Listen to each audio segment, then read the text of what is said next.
can tell you stories which are brighter than yesterday.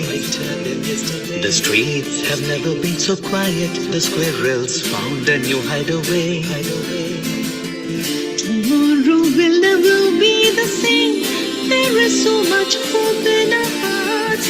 Brick by brick, we shall overcome and walk right into a new start. Welcome to the brand new world. Give the children of our Mother Earth. Reach out your hands. Let us heal our earth together. Welcome to the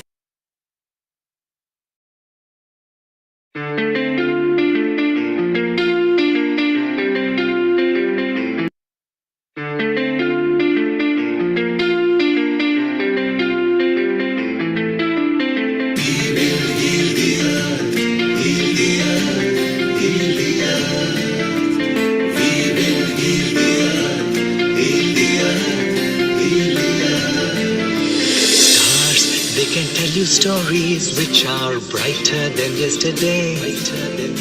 The streets have never been so quiet. The squirrels found a new hideaway. Tomorrow will never be the same. There is so much hope in our hearts. Brick by brick, we shall overcome and walk right into a new start. Welcome to the brand new world. Give the children of our Mother Earth. Reach out your hands. Let us heal our earth together. Welcome to the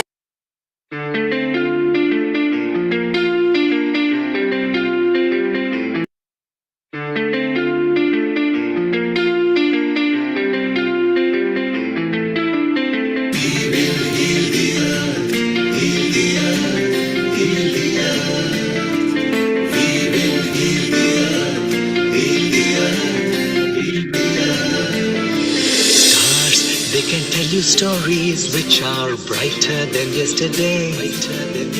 The streets have never been so quiet. The squirrels found a new hideaway.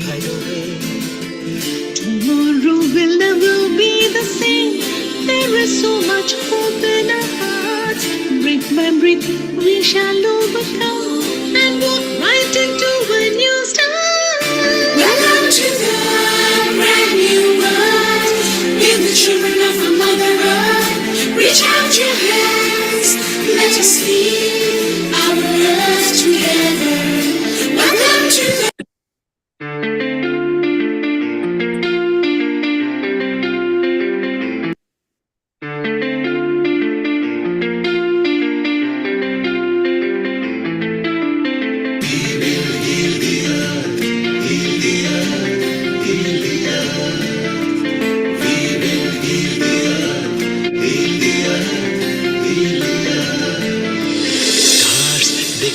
stories which are brighter than yesterday.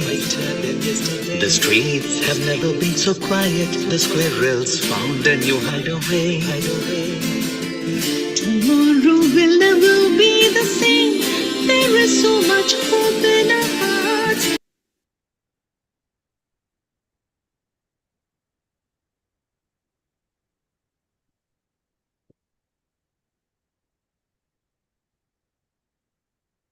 Amrita, go ahead. You are there. Dhruv, spotlight. Global Namaste. Good morning, good afternoon, good evening to all the viewers of Healing Our Earth. I am your host, Amrita, and I welcome you to today's episode of Diabetes Special. But before that episode, it's time for a great prayer as well as a global peace that we all need in today's time. And we also would like to specially pay tribute to all those people who have lost their life in this episode of the Air India flight crash that did. And we all with much of Meena, you can take over. peace. Yes, sure. Today's session is dedicated to the memory of the victims of the AI plane crash that that took so many innocent lives and left their families devastated. Now we pray that the deceased rest in peace, and we hope that their families are able to find closure and peace in time. So today's session is for them, and we're going to start the prayers. Thank you, Meena. So that is very true. In today's diabetes awareness episode, we have dedicated the first hour for the prayers. Although Dr. Modi will also come and do a presentation in there. And our producer, Kirit Mistry, is here as well. Anjali in Hyderabad, in India. Dr. Amrita Sharma, the senior anchor, Meena Yu, Shivani, our resident vocalist. And it's so important that the whole world was talking about the calamity that took place and everybody perished just in few seconds. In the history, hardly ever it has happened that on a takeoff and within a minute, as everybody were happy and switching the phone off and telling their relatives, particularly they were coming to London to see their relatives, and those who were from UK returning back to UK, life was switched off in just less than a minute. So such kind of calamity has hardly ever happened. So as you say, Meena, in the diabetes awareness, because it's the Diabetes Awareness Week world over, which is also very important, we decided to dedicate at least 40 to 60 minutes to pray for the people, and particularly with the war going on in up there, Russia and Ukraine and Iran and Israel. Well, I think it only takes that we should pray for people. So, Meena, maybe you can start with a prayer. Over Yes. to you, Meena. Yes, definitely. So first I'm going to start with Gayatri Mantra. So let's all fold our hands and sing Gayatri Mantra.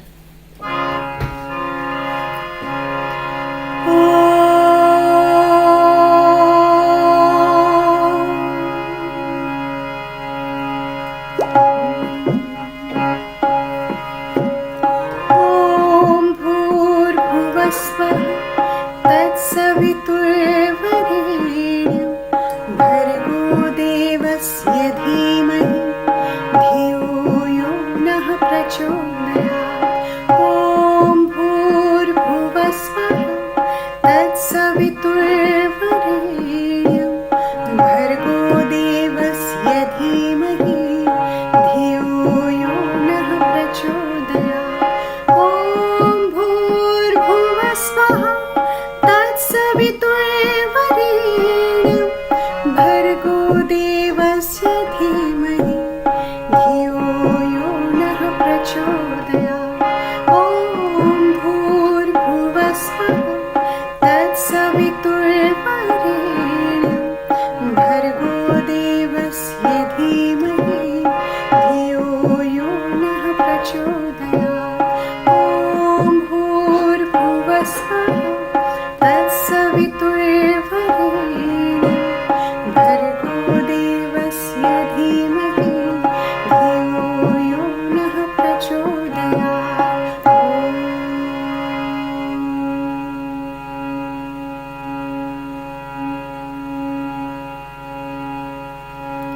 So this was Gayatri Mantra, a universal mantra, and a great start to today's session. And the next bhajan that I'm going to sing is Jai Radha Madhava, Jaya Kunj Bihari.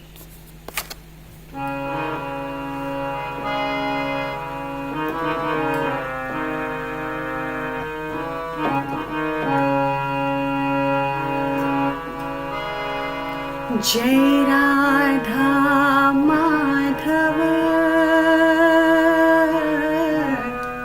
Jai Kunj Bihari.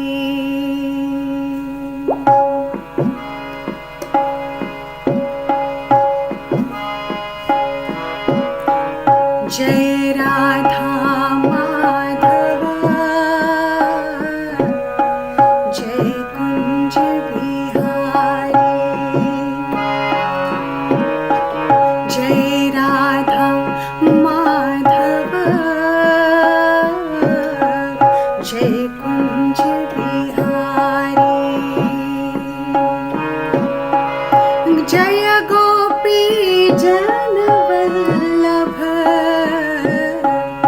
जय गोपी जनवल्लभ जय गिरिवरधारी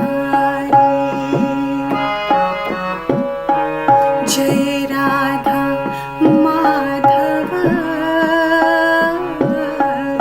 जय कुंज बिहारी जय राधा माधव जय कुंज बिहारी यशोदानंदन ब्रज जन रंजन यशोदानंदन ब्रज जन रंजन यशोदानंदन ब्रज जन रंजन यशोदानंदन ब्रज जन रंजन जमुना तीर बनचारी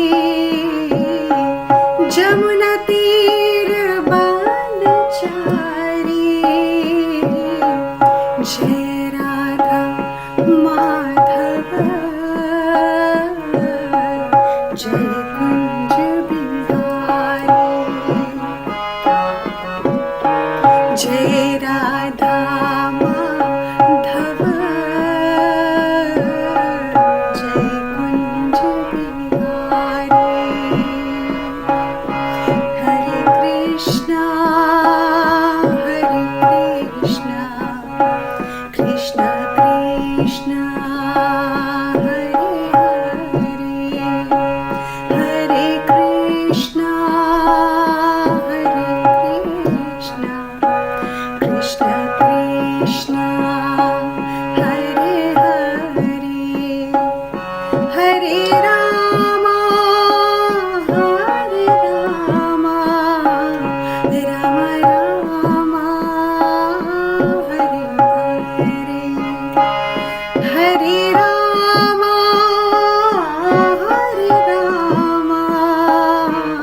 राम राम हरे हरे जय राधा माधव जय कुंज बिहारी जय राधा माधव जय Kunj Bihari So soothing, Meena. And what an appropriate time that for those of our listeners who are connected to us on the Facebook, YouTube, and a website, today's episode, which is diabetes awareness that affects almost every country on the earth, we have decided to dedicate the first 40 to 50 minutes to all the souls who perished in the Air India flight that was London bound from Ahmedabad. And so sad that people's lives were switched off in less than 1 minute of takeoff. Together with the wars that are taking place on the earth, it's the right time to pray for everybody. Meena, did you know anybody on the flight? No, I didn't know anyone. No, And as it but happens, I can feel the pain definitely and because as it it's my happens, city. It's my city, and I use that airport all the time. So I can actually feel it very closely. I can relate to each and everyone how they must be feeling. I can feel the pain definitely. yes, it's such a popular route because Gujarati Very. community Mm, is so much settled here in London. So mm, those who were coming to visit their relatives for the first time, mm, they perished. And those who were returning, who have met their people, all the stories that is coming out is just so poignant when you think of it. Shivani, did you know anybody or how sad do you feel that this calamity took place? It's really heartbreaking to know. You know, I can't say luckily, unluckily, but I know no one in the plane. but whatever happened is very unfortunate. I mean, like in seconds, just lives vanished, and they vanished from their Absolutely. lives. As you say, in few seconds. Can you imagine? They must be so excited. I mean, even the couple, the two male who were married, who were running a wellness center here, both were of an English origin. They actually put up the video from the airport just few minutes before, and little did they know what was waiting ahead. And look at I the kind know. of the stories that are coming out, and what a fate to meet. Kirit, you are in Leicester, the only sole survivor, the now famous flight seat number 11A is in Leicester. Did you know you go to Ahmedabad quite often, although different route, and Yes, no, this was shocking. it's very shocking and a miracle that one person from Leicester had survived. But the sadness of all the lives that have been gone as well, just within minutes. Well, within a minute, really. So, but it's a city obviously I travel to quite often as well. So also for people in not just on the plane, but people who are at the college that also lost their lives as well. So their families really. So this is timely to kind of mention this and also pray for Yes. them. And last year you were there twice. I know that because as you were taking off and you were there because you do know people down there. Anjali, you were of course shocked. We've been posting things. We've been taking each other on some statistics and what's happening. What thought was going on in your mind? Although you are in Hyderabad, what was going on in your mind? It is so tragic and heartbreaking. You can't even believe something like this can happen. In just few seconds, the entire world changed for people and their families and their friends. So our colleague, one of my colleague, Dr. Vibhuti, was on the flight. So we lost her. She was a physiotherapist working in London, and we've lost her. So And several of other people course, I know. Yeah, And of course, you yourself have done your part of your growing up in London, and you've London, got yeah. friends here, so you must have been so shocked. Did you Because know she I've was on taken the Did you know she was on the flight, or you knew afterwards? We came to know on afterwards because through our network of physiotherapy committees, we came to know about her. And it is shocking that all of them have come to meet their family members in Ahmedabad or Correct. somebody in India, and then they just return back and this happens to them. And so many So, times I have boarded the flight and I just feeling like, it's just a matter of luck or I don't know, fate, which just so took our everybody. parents, Anjali, used to teach us that the fate has got its own way to take you up. It actually is designed, and now we can understand. Dr. Modi, Deepa Modi, who is going to tell us more about diabetes later in half an hour. She went to prayers just earlier today as well. Dr. Modi, how did you feel and what was the feeling in the prayer room? I bet I mean, everybody was it was shocked. very, very moving. All the Hindu communities got together to get today in Baps Mandir Swaminarayan. So many communities came together, over 1,000 people. It was really touching. They had And a it was special not just, message from Mahant Swami as well. so Mahan Swami was one of the first one in India to Mm, gather all the santos. yeah. And that was just on the same day, as soon as the evening And, came. and and 2 days ago, I was at Haveli Katha, and the Yes. two Maharajis who came from Ahmedabad, from Gujarat, they were going to board that very flight. Okay. But there, somebody told them that don't go on that day, go a day earlier. There's something not right that day, go a day earlier. So they came one day earlier and they were saved. But they, They are they, so they were touched by it all. They are so lucky. And you say a lot of Hindu people, but let me tell you, it wasn't just Hindu. The whole world was Oh, united. everywhere. For Mhm. the first time, every news channel on the earth, Yeah. full time, were talking about this flight. And our King Charles actually declared a black armband day as well. Yeah. And you saw him wearing that even on his birthday and held a minute's silence simply because India and UK have got such a good relationship. and particularly with the huge settlement of Gujaratis as well. So shocking. Let's carry some more prayers. Meena, over to you and Shivani, and we'll chit chat again. Over to you, Meena and Shivani.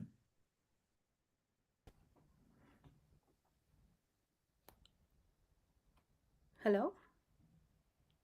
Audible? Shivani, yes, you are live. Oh, yes. I would like to start my prayers with Ganesh Bhajan. Meena, you can unmute. Oh, she can't hear? Oh, now she can. Now I can. वक्रतुण्ड महाकाय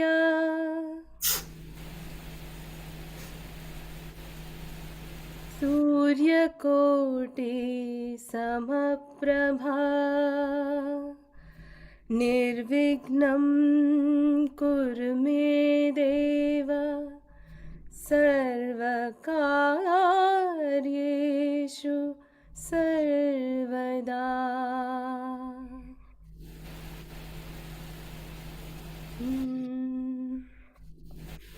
श्री कृष्ण गोविंद गोपाला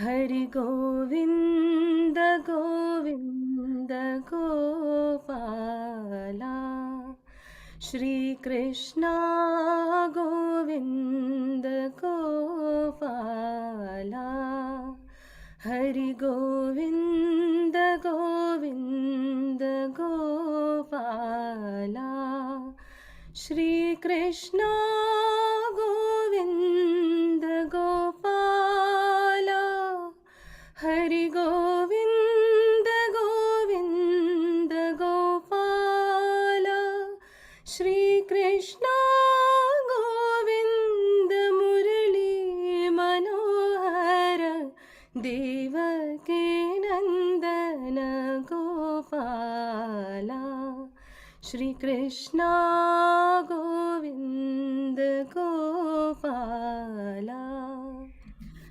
देवकी नंदन गोपाला दानव भंजन गोपाला देवकी नंदन गोपाला दानव भंजन गोपाला श्री कृष्ण गोविंद मुरली मनोहर देवकी नंदन गोपाला श्री कृष्ण गोविंद गोपाला हरि गोविंद गोविंद गोपाला नंद किशोरा गोपाला नवनीत छोरा गोपाला नंद किशोरा गोपाला नवनीत छोरा गोपाला श्री कृष्ण गोविंद मुरली मनोहर देवकी नंदन Gopala Shri Krishna Govind Gopala Hari Govind Govind Gopala. Thank you. Over to Meena ji. Thank you. Beautiful singing, Shivani. You have a very beautiful voice. And now I'm going to sing Ram Bhajan. Shri Jai Raghunandan, Jai Siya Ram. That's based on Rag Yaman. So,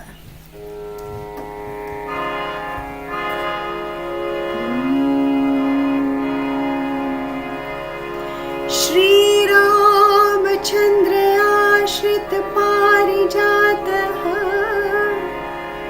समस्त कल्याण गुणां विराम सीता मुखा चञ्चरीकः निरन्तरं मङ्गलं मातनोत्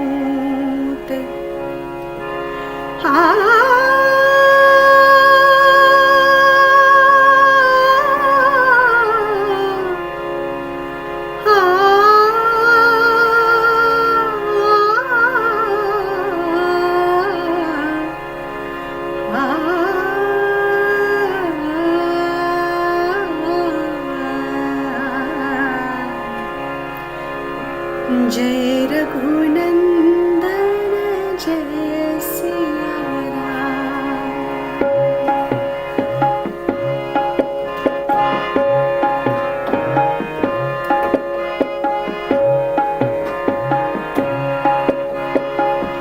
जय रघुनन्दन जय सिया राम। जय रघुनन्दन जय सिया राम। हे दुख भंजन तुम्हें प्रणाम। हे दुख भंजन तुम्हें प्रणाम। जय रघुनन्दन जय सिया राम। जय रघुनन्दन जय सिया राम।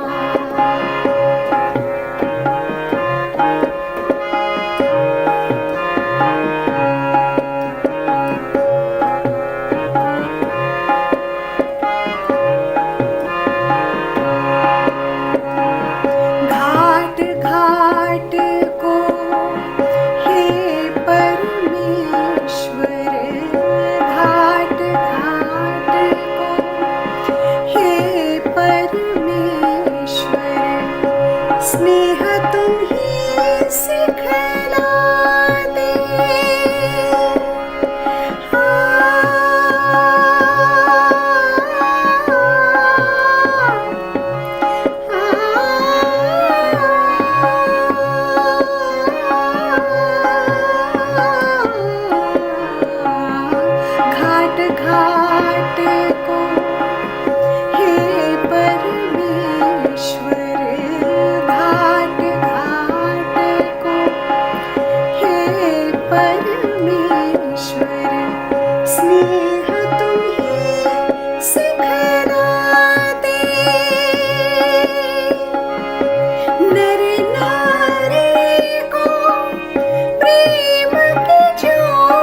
जय रघुनंदन जय सिया राम जय रघुनंदन जय सिया राम हे दुख भंजन तुम्हें प्रणाम हे दुख भंजन तुम्हें प्रणाम जय रघुनंदन जय सिया राम जय रघुनंदन जय सिया राम जय रघुनंदन जय रघुनंदन जय रघुनंदन जय सिया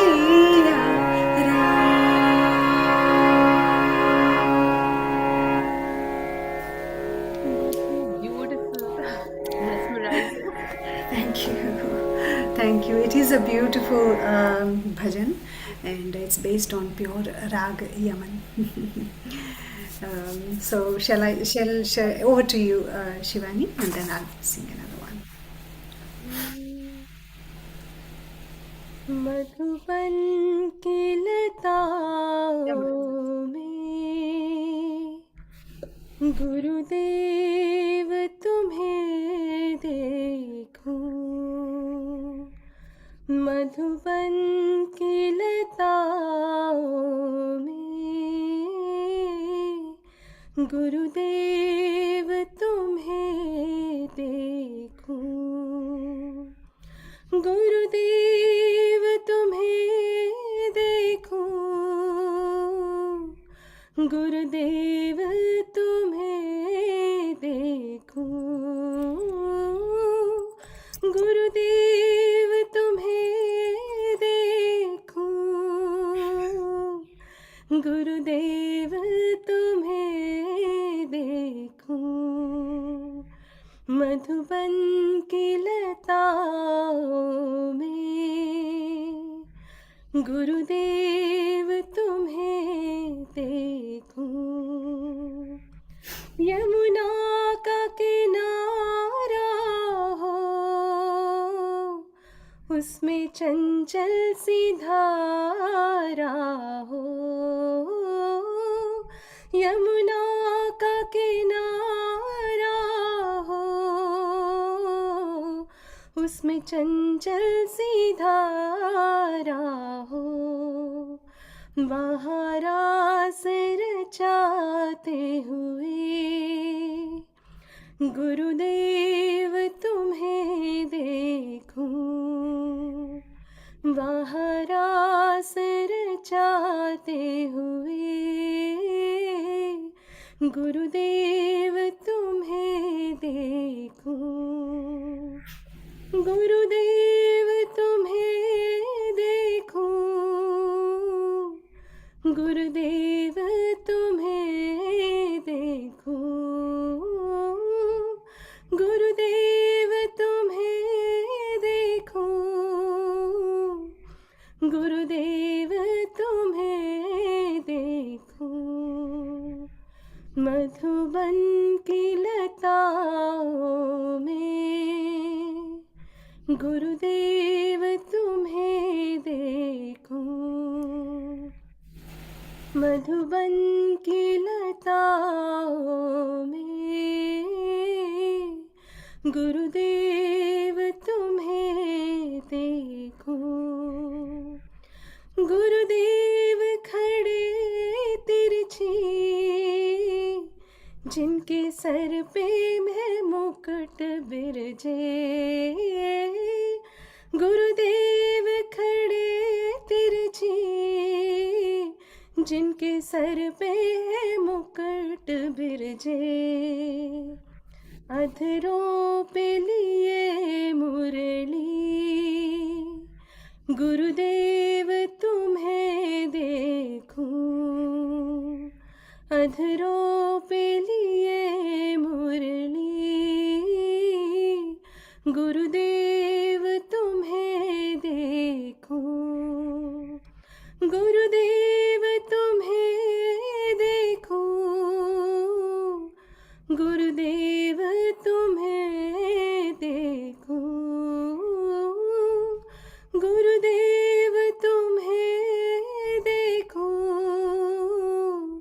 गुरुदेव तुम्हें देखूं, मधुबन की लताओं में, गुरुदेव तुम्हें देखूं.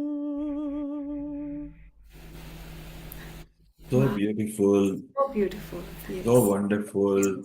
And let's remind our viewers that it's the diabetes awareness episode today.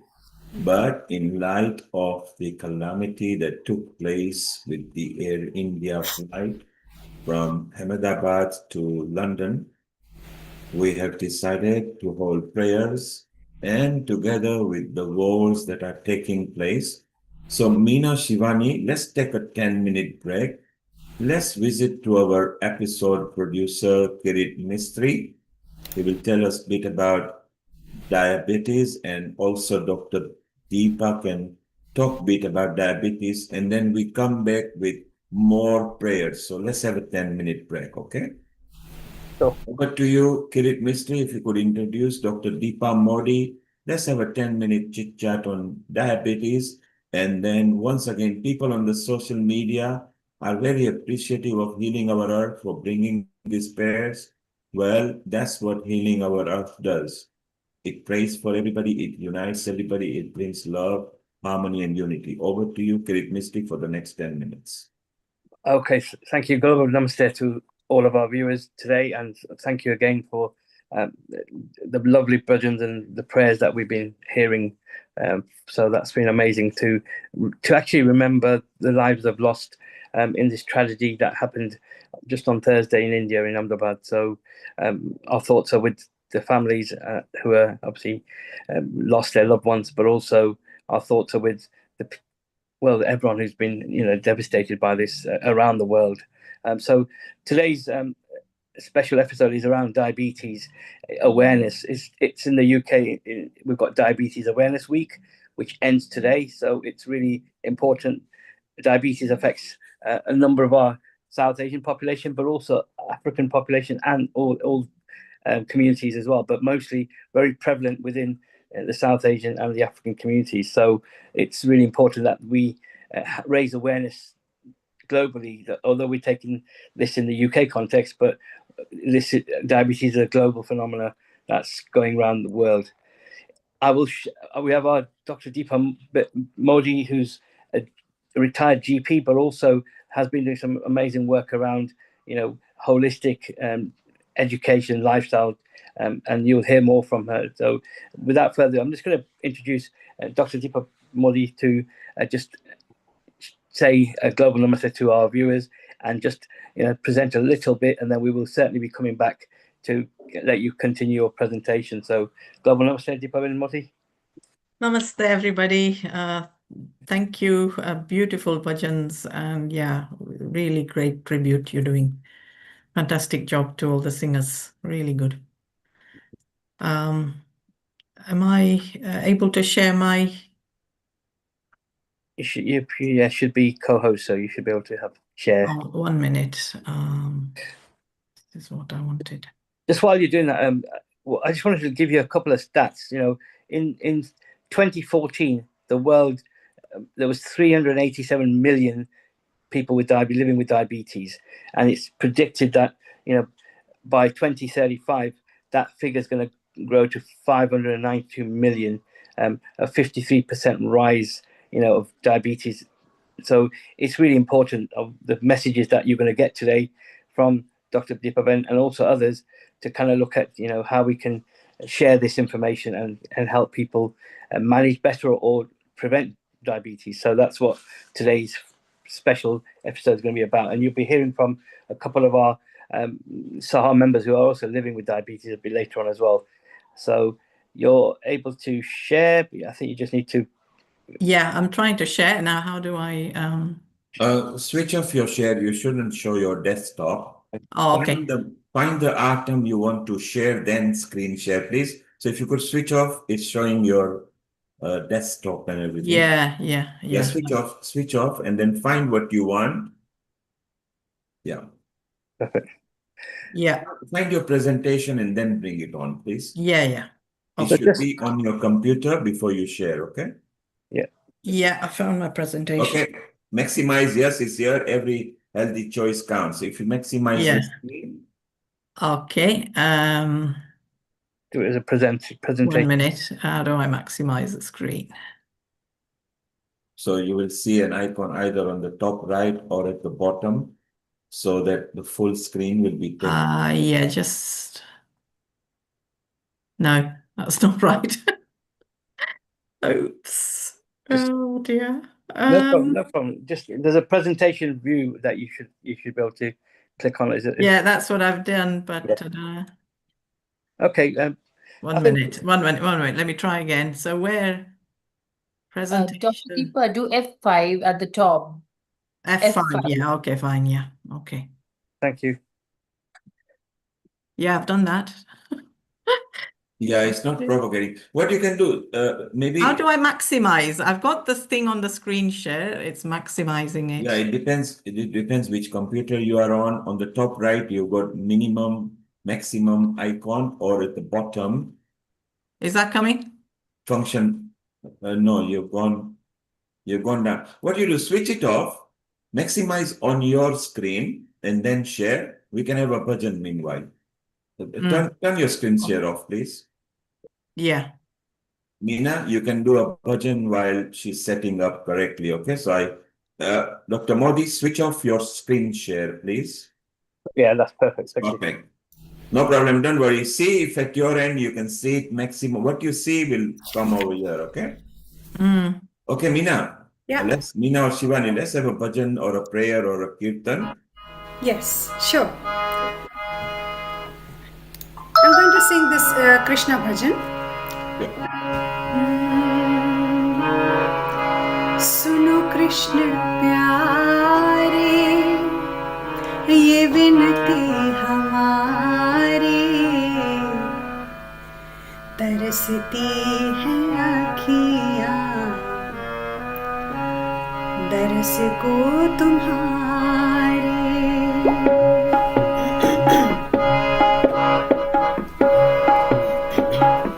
सुनो कृष्ण प्यारे ये विनती हमारी तरसती है आँखियाँ दरस को तुम्हारे कोई रूप लेकर अब चले आओ नहीं तो निकल जाएगी जान ये हमारी सुनो कृष्ण प्यारे ये विनती हमारी तरसती है अखियाँ दरस को तुम्हारी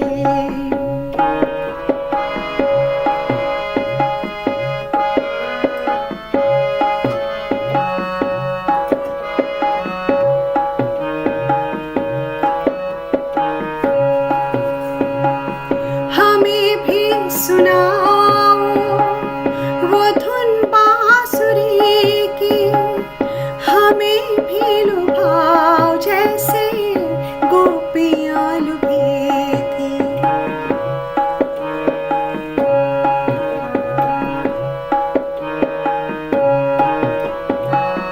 हमें भी सुनाओ वो धुन बांसुरी की हमें भी लुभाओ जैसे गोपियाँ लुभी थी गैया चिड़ैया सब राह देखे गैया चिड़ैया सब राह देखे कलयुग में कितनी जरूरत तुम्हारी सुनो कृष्ण प्यारे ये विनती हमारी तरसती है अखियाँ दरस को तुम्हारी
सुनो कृष्ण प्यारे,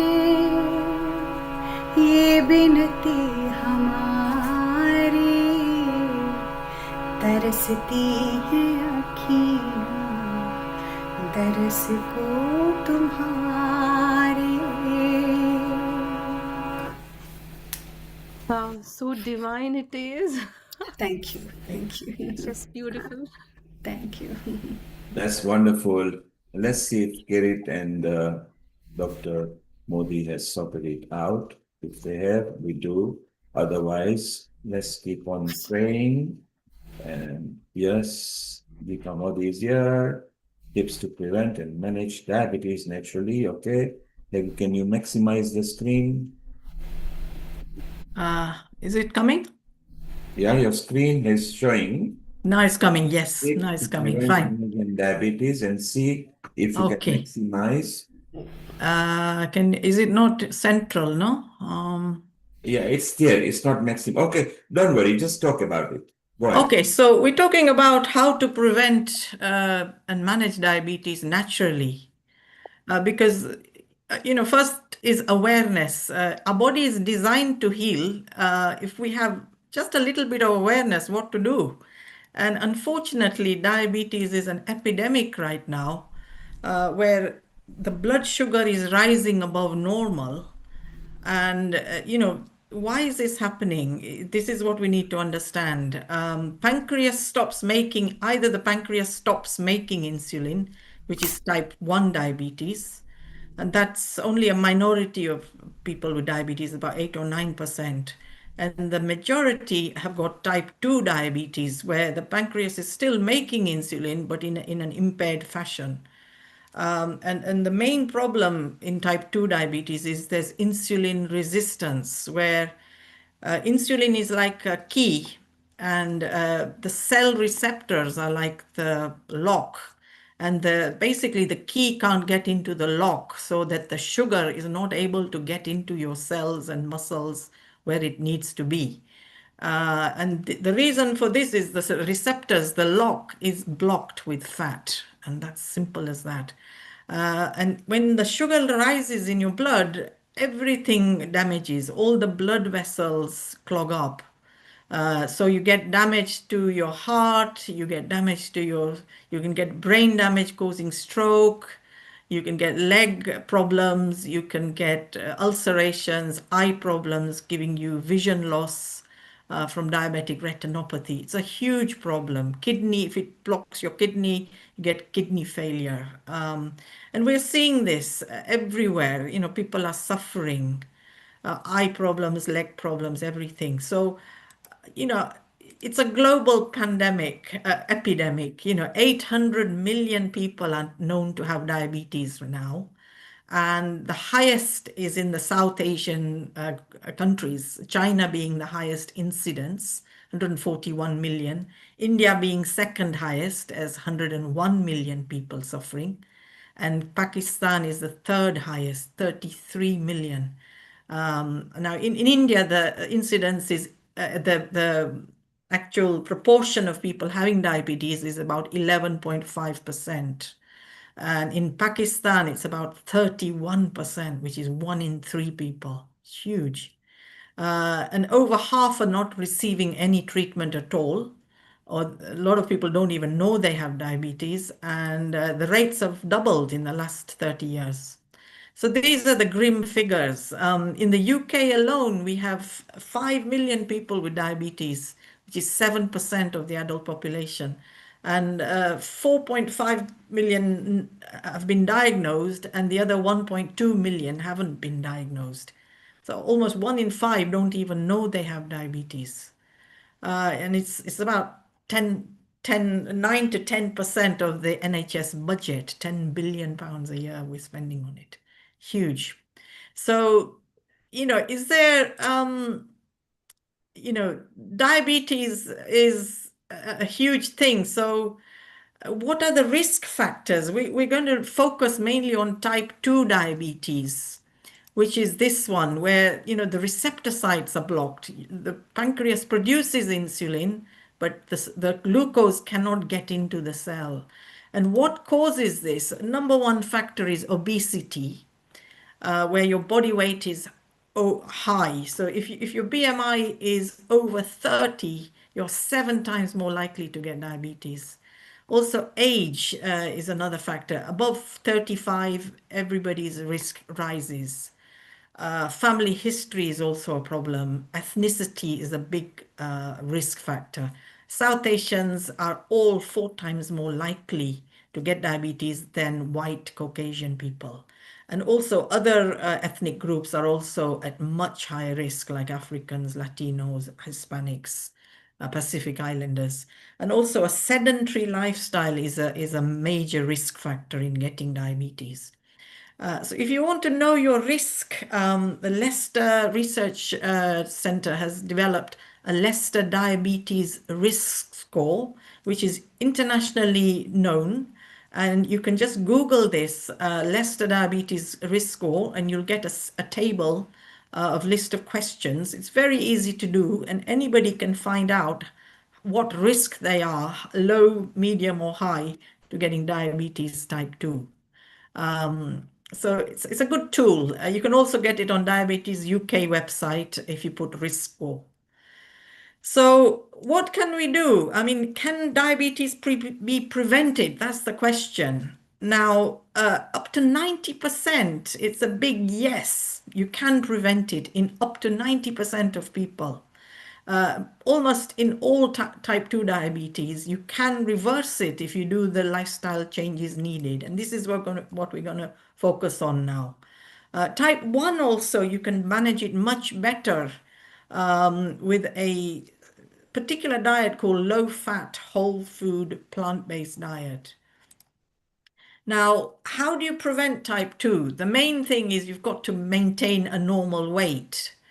Keep your BMI below 25. And if you're South Asian, a BMI of below 23 is recommended. Also, eating a healthy diet and eating in moderation is the key. And with that, you need regular exercise, stress management, and literally you have to be happy. Happiness improves your risks of not getting diabetes, that's for sure. Stress is one of the biggest reasons why people with normal weights are getting diabetes. So to know you have diabetes, you have to do blood test, and HbA1 and fasting glucose are the 2 main blood tests that diagnose diabetes. In the UK, HbA1c of 6.1% is considered to be diabetic. Anything above 6.1 is diabetes. Or a fasting glucose of 6.1 millimoles per liter, which is 110 milligrams per deciliter. Now, these criteria vary. I think in India and US, the levels of HbA1c is 6.5 or above. But it varies. But currently, this is the figures in the UK. Now, to reverse diabetes, there's a program on the NHS called type 2 diabetes path to remission. And this is all due to research by Professor Roy Taylor from Newcastle University, who's found that diabetes type 2 is mainly because of excess fat buildup in the liver and pancreas.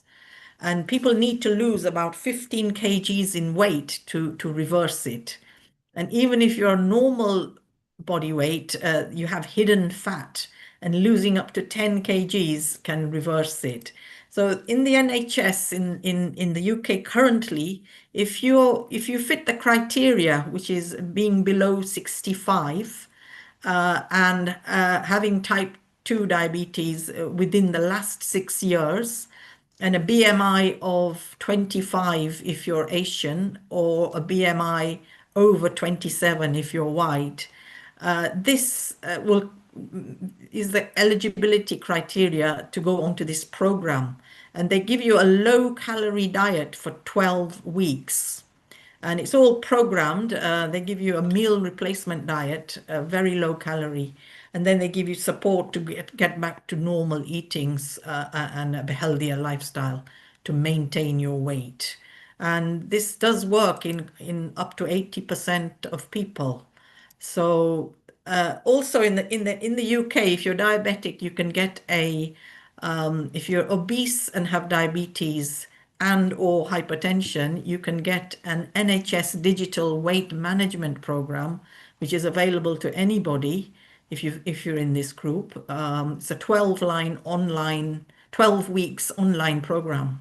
And it just needs a referral by your primary care team or a community pharmacist.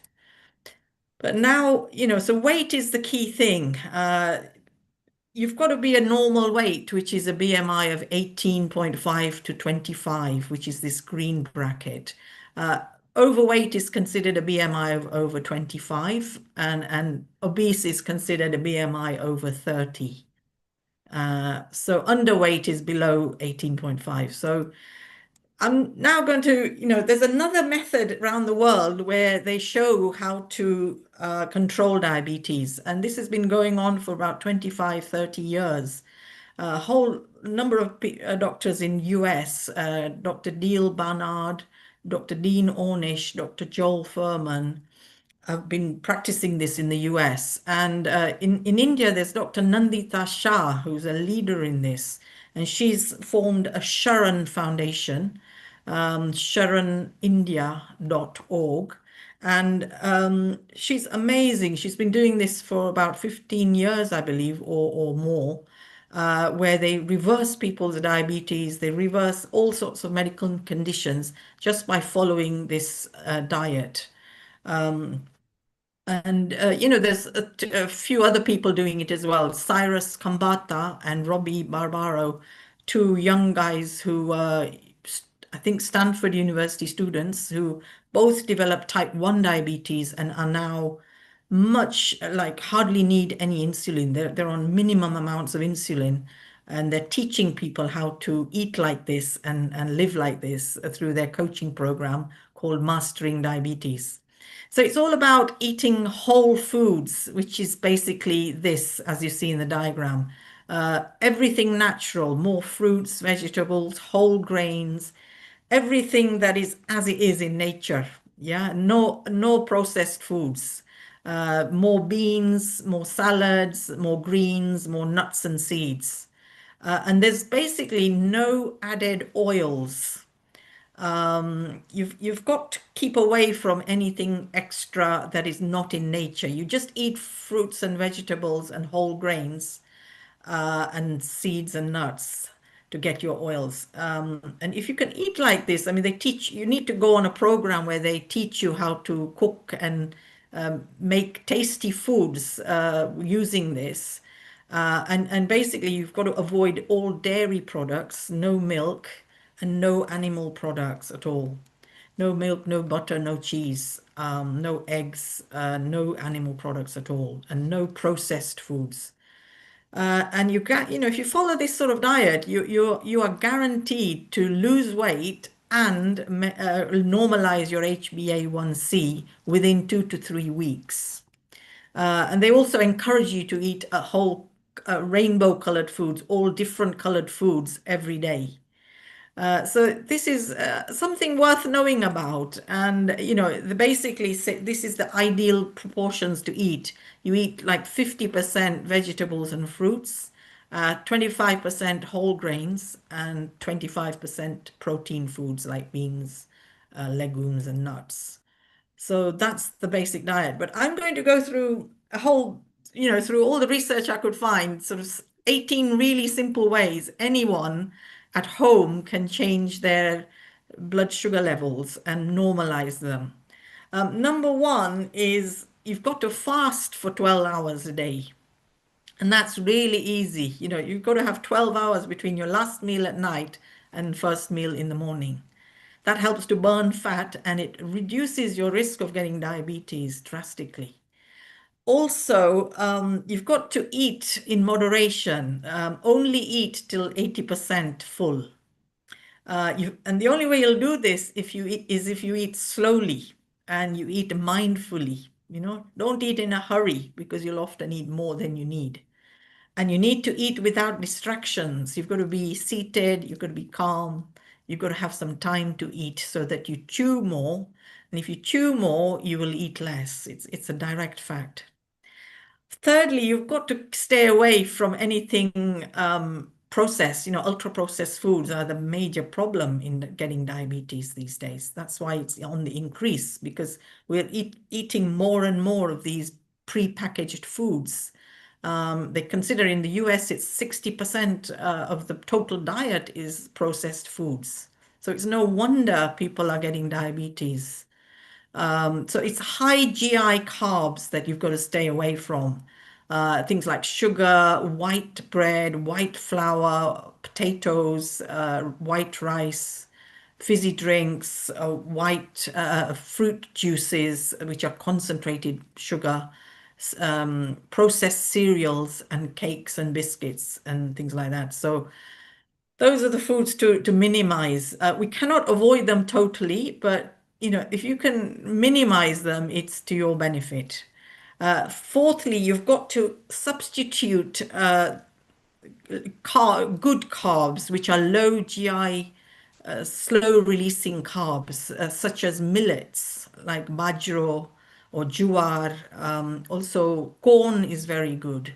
Oats are very good, whole rolled oats, even chickpea flour, gram flour. And in India, you can get green jackfruit flour, which is a real miracle flour.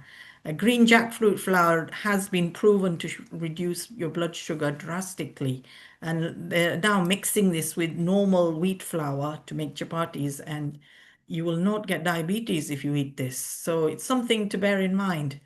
Also, eat more protein foods. As much as you can, eat whole beans, lentils, tofu, nuts, seeds, that sort of foods. Also eat more fiber-rich foods, which are things like berries, fruits, salads, veggies, and eat good fats.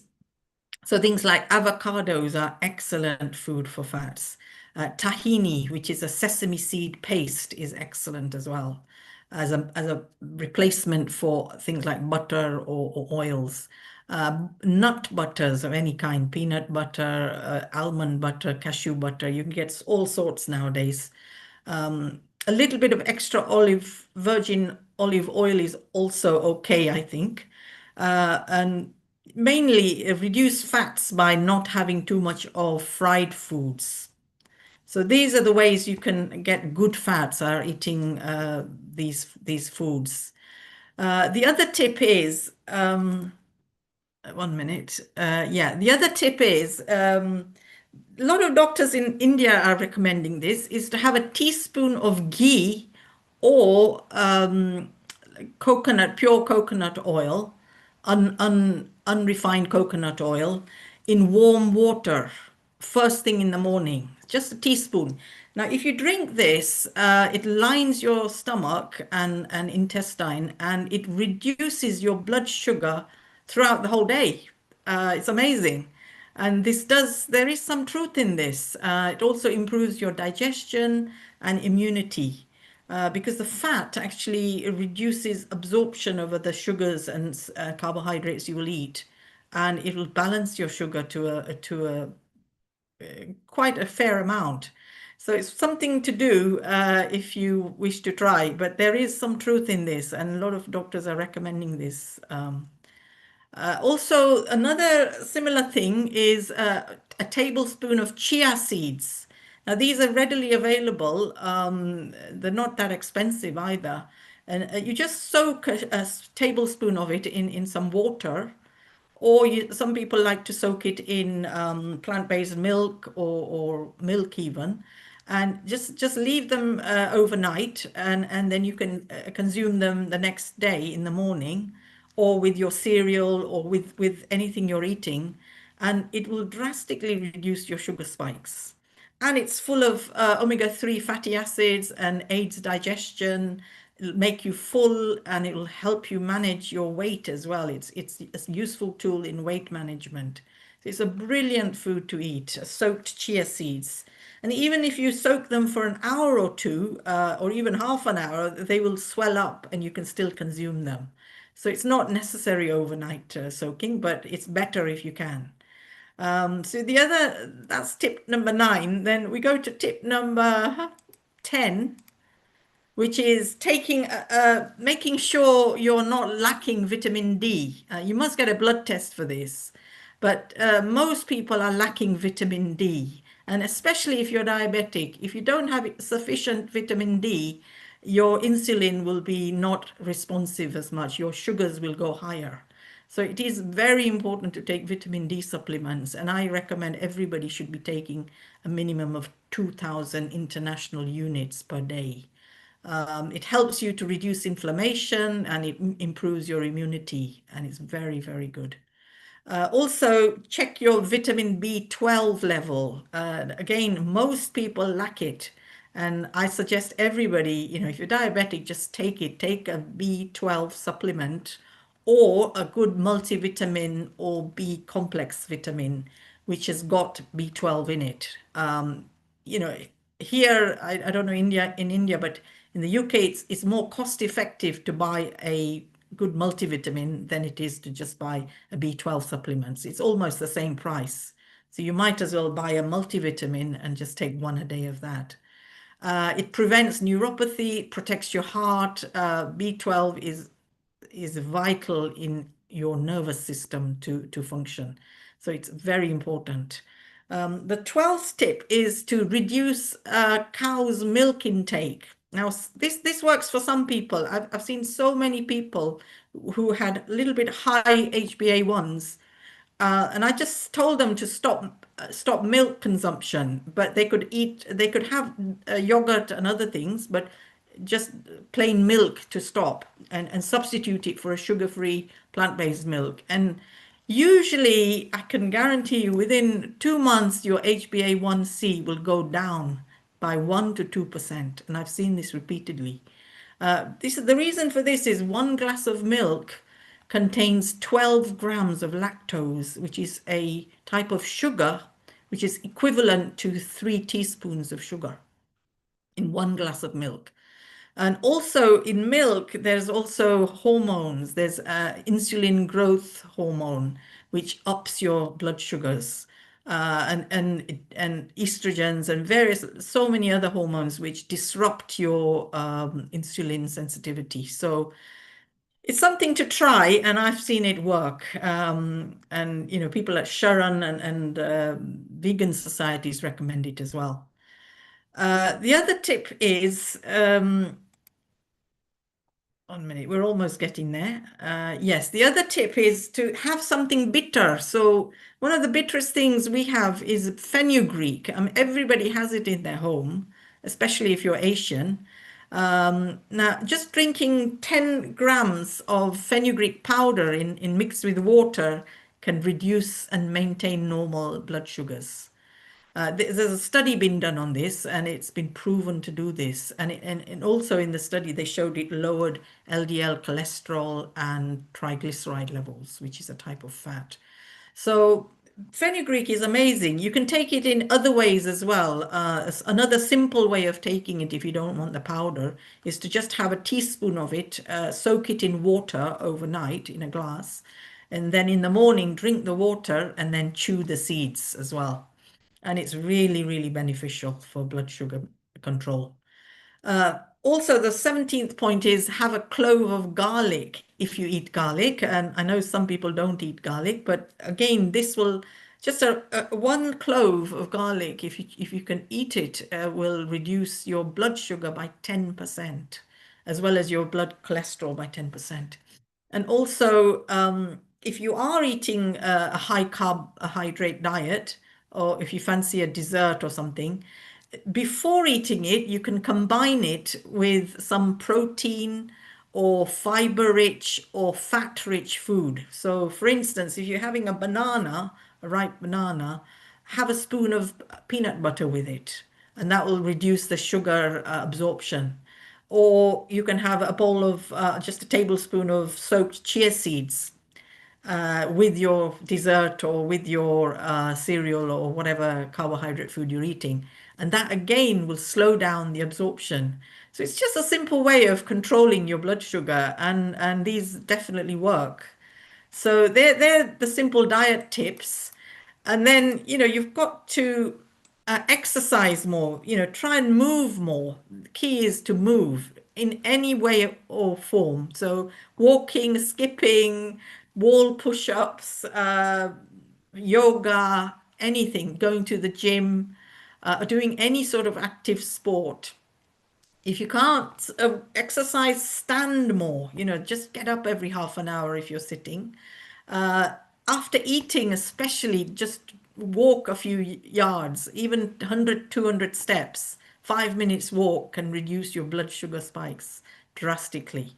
And if you're sitting, just moving your heels up and down, like heel to toe movements, just heel raises, like tailors do, when they're peddling sewing machines. They found that in India, a guy did a study on 100 tailors. Nobody was diabetic because they were moving their feet all the time. So we can do that. Anybody can do that. Even if you're sedentary, you can keep moving your calves and feet and just raise your heels, so easy to do. So just doing that for 5, 10 minutes will burn up your sugar and maintain your sugar levels to normal. So the other thing is you've got to manage your mind. Mind is a crucial thing in everything. If you're stressed, you're more likely to get raised cholesterol, which is raised cortisol level, which will raise sugar levels. So first and foremost, be grateful for everything. Also, try and be positive as much as you can. Try and get into the habit of watching what your thoughts are coming, because very often we get negative thoughts, and if you get in the habit of observing what you're thinking, you will then have the opportunity to manage to know that you can change that. You don't have to think negatively. Every thought you can flip over to thinking in a better way. How can I change this to a better way of thinking? So flip it around to the opposite, to the positive, and stay in the moment. It's once you get into the habit, it's quite easy. And think only what you want. Why think of things that you don't want? Create things. Things will actually create things. So your thoughts create matter. So think what you want, be in the moment, and say what you want. Be coherent. Say what you want and think what you want. And that's what will happen. And if you say this, say things 200 times a day, they will manifest. So keep saying, I'm healthy, I'm happy, I'm peaceful, I love myself, I forgive myself, I accept myself. It's just simple but doable. You can do this first thing in the morning, look at yourself in the mirror and tell yourself, I love myself, I'm happy, I'm grateful. It's, Louise Hay and many other people have taught these, and it's really simple to do, but highly, highly effective. I'm going to ask you to just conclude, please. Yes, we're finishing now. Yeah, I'm always finished. Thank you. So manage your stress, breathe slowly, get social, laugh more. And eat low glycemic foods. I mean, these are just tables to show what are high glycemic foods. These are the foods to avoid: potatoes, bread, sugar, things like that. Cereals, the high GI foods. The medium GI foods are better. Things like oats, sweet potatoes, sourdough bread, dark chocolate, bajro, millets, corn, they're all good. Low GI foods are basically beans and vegetables, and fenugreek and Karela amongst the lowest of GI foods there is. So that's why they're beneficial to eat. And low GI fruits, virtually all the berries, cherries, grapefruits, pears, oranges, all of those are low GI, including grapes, blueberries, apples. And dairy products are also medium range GI. So take home messages are basically eat healthy and in moderation, try and keep a 12-hour fast, maintain a normal weight, and walk or exercise more, and manage your stress better. eat more low-fat, whole food, plant-based foods with low GI. Eat some bitters or sugar-lowering foods like fenugreek, karela, broccoli, chia seeds, cinnamon.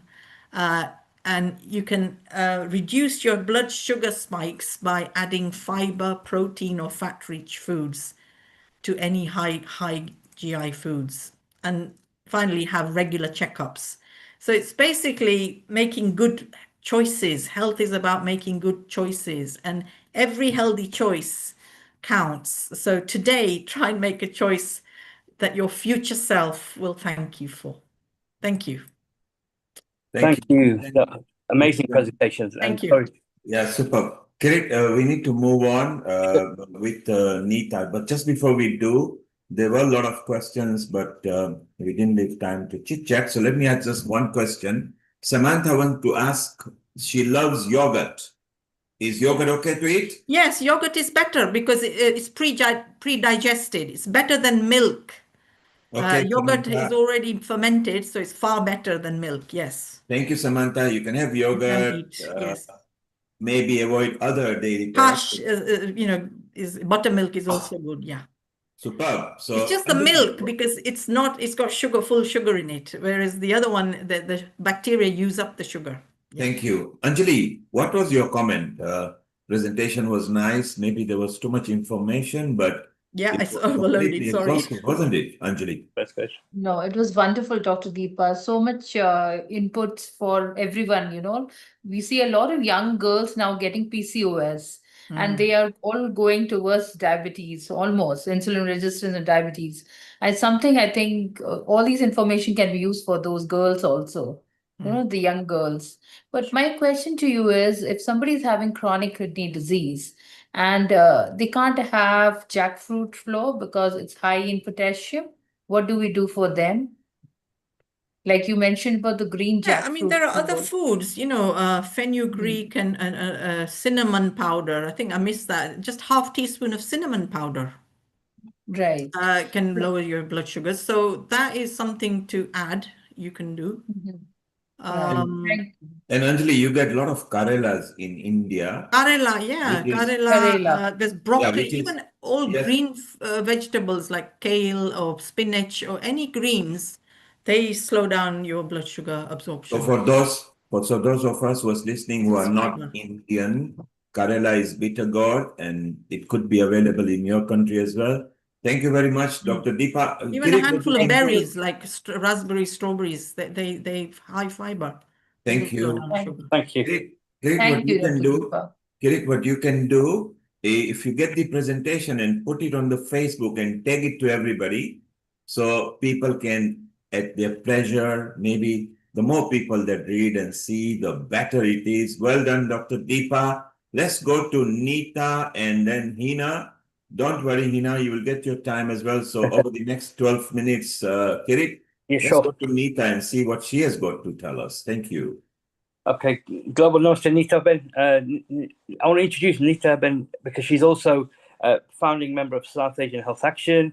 But today she's joining us to kind of give us a personal journey of her being a type 1 diabetic. So this is going to be a conversation with myself and Nita Ben, just in terms of how she's introducing type 1 to our viewers, but also how she manages and copes with living with type 1 diabetes. So global namaste, Nita Ben. Hello to everyone, and thank you for inviting me today to talk about type 1 diabetes. Sometimes I do feel type 2 diabetes, I know, because you can control it in different ways and you can be in remission from type 2. There's lots more talk about it, but yeah, type 1 isn't mentioned as much in terms of the community. So when Kira asked me, I was like, yeah, I'd be more than happy to speak about type 1 diabetic. I'm not a medical profession, but I've had type 1 diabetes for over 45 years now. So it's by experience, I can give you my experience. Obviously, the medics are here. If they need to input, you're more than welcome.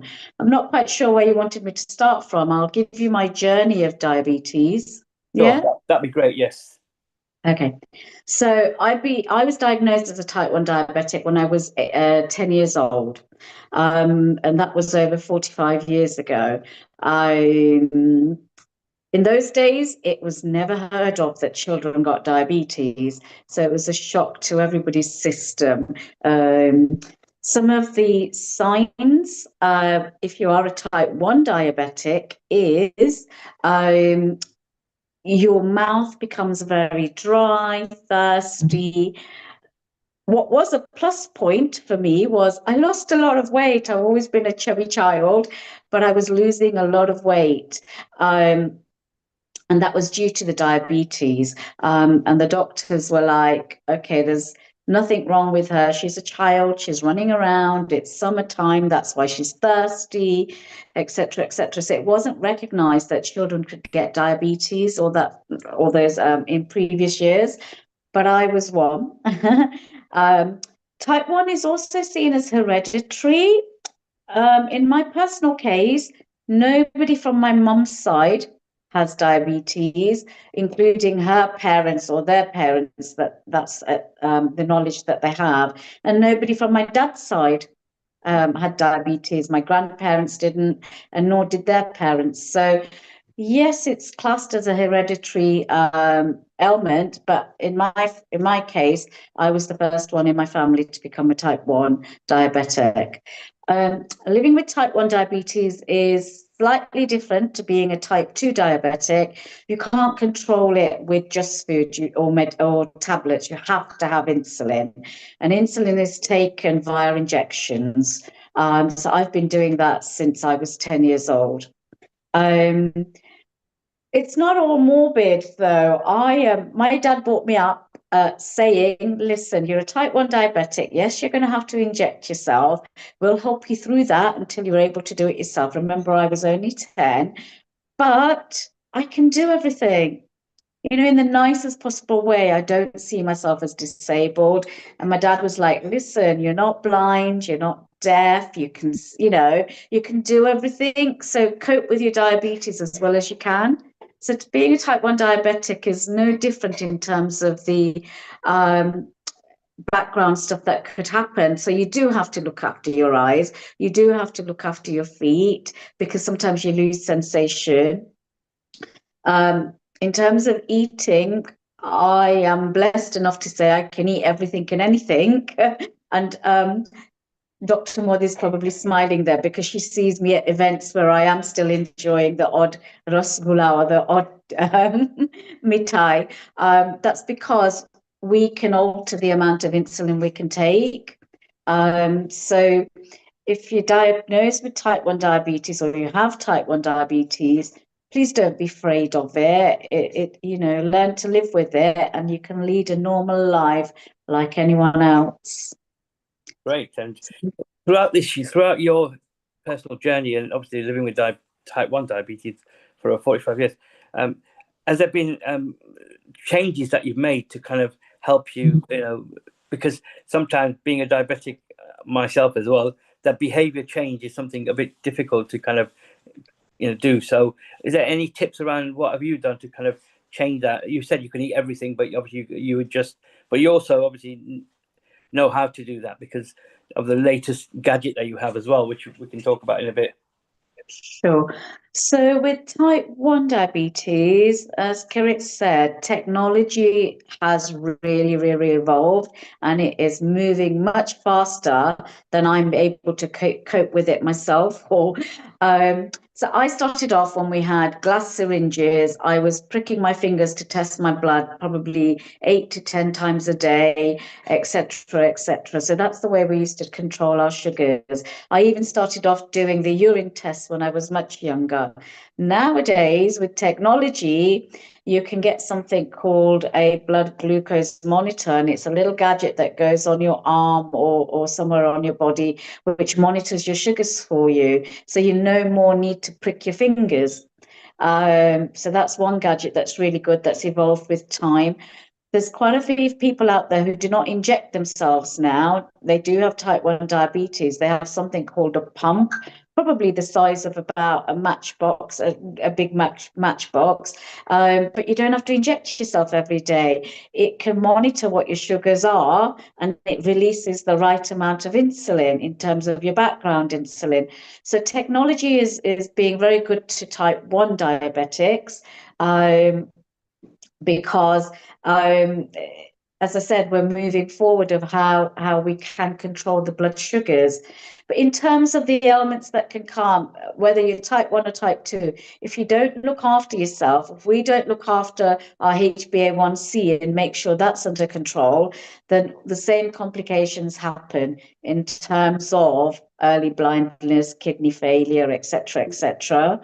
So for all diabetics, it doesn't matter what type you are, it's very, very important that you still follow all the guidelines that Dr. Modi's given us today in terms of the foods we should be eating, in terms of the exercise, even the special tips about the fenugreek and the cinnamon powder and that. There's no reason it wouldn't apply to type 1 diabetics. So yeah, that's my suggestion. Do as best as you can for yourself and follow the little tips that we've all been given today as well. Excellent. And any final kind of key, you said a great message earlier in terms of don't let diabetes control you, you control your diabetes. So that's a really powerful message. And any other tips that you feel our viewers should be taking on board? I truly do vouch by that. Don't let your diabetes control you. You control your diabetes. But that doesn't mean you can't go out and about and have fun and enjoy the foods that you like. You just learn to live with, rather than a whole piece of jalebi, have a little slither, a little slice of it. But trust me, you get used to doing that. And it's not a big issue after, you've done it for a little while. And when you see that weight dropping off, that's the biggest plus point as well as your HbA1c being what it should be. I've been brought up saying diabetes is not a bad disease to have. If you control it, you can lead a really, really normal life, like any other person who isn't diabetic. You just have to be a little bit more conscious of what you're eating on a daily basis. Right. So that helps. And thanks again for sharing the kind of areas around complication as well, because the complications of, your eyes, your kidneys, feet is very important. And it's important you have your regular checks as well. You're, under the NHS. So you get those checks, don't you, as a type 1 and a type 2 as well? Yes, please. Every time you are called for checks, don't rely on them calling you either. Make a note in your own calendar that the last time you had a diabetes check or an optician check, make sure you go for those. The NHS is very good here, believe it or not. So don't rely on them. If you've not had an appointment come through or the postman's lost it or something, chase it yourself. It's your health. We've got to take control of our own health. Amazing. Excellent end to the... Thank you for joining us as well and sharing You're your... welcome. And, we'll bring Hina on, who's also a little colleague of ours, to share her type 2 journey as well. Good afternoon, everybody. Global namaste to everybody that's joining us today. Thank you for the opportunity to join you today. Oh, welcome. And also, I'll let you carry on. Thank you, Kirit. So I'm type 2 diabetic, and I was diagnosed, I say many years ago, at a younger age. So I think I was about 28 when I was initially diagnosed.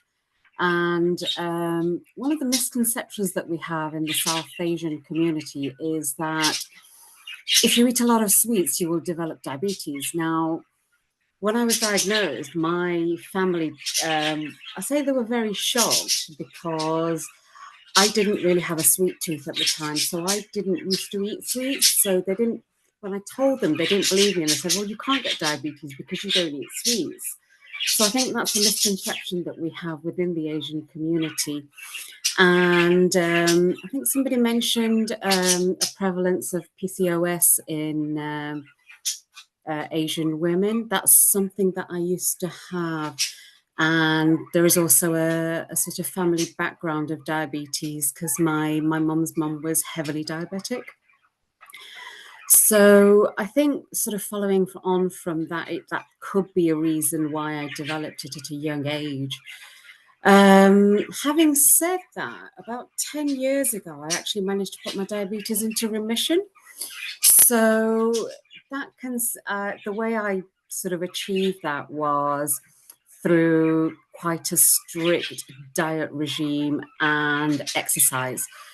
So at the time, this was something that I actually did myself. So it wasn't on a program or anything from the NHS, but I followed a strict calorie control diet of about 1,500 calories a day.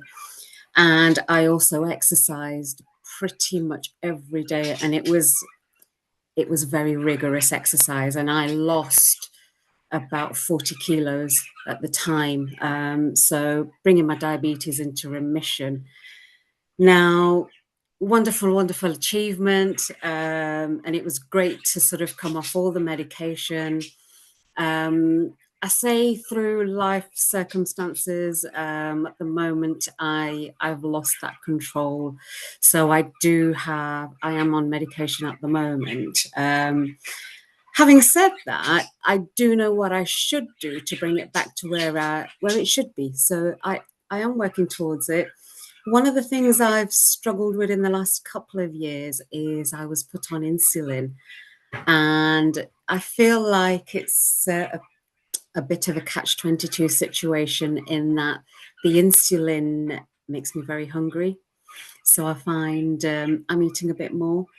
I think what I need to do is just up the exercise and sort of control it that way. I am being sort of monitored by the hospital, so I have got some support there.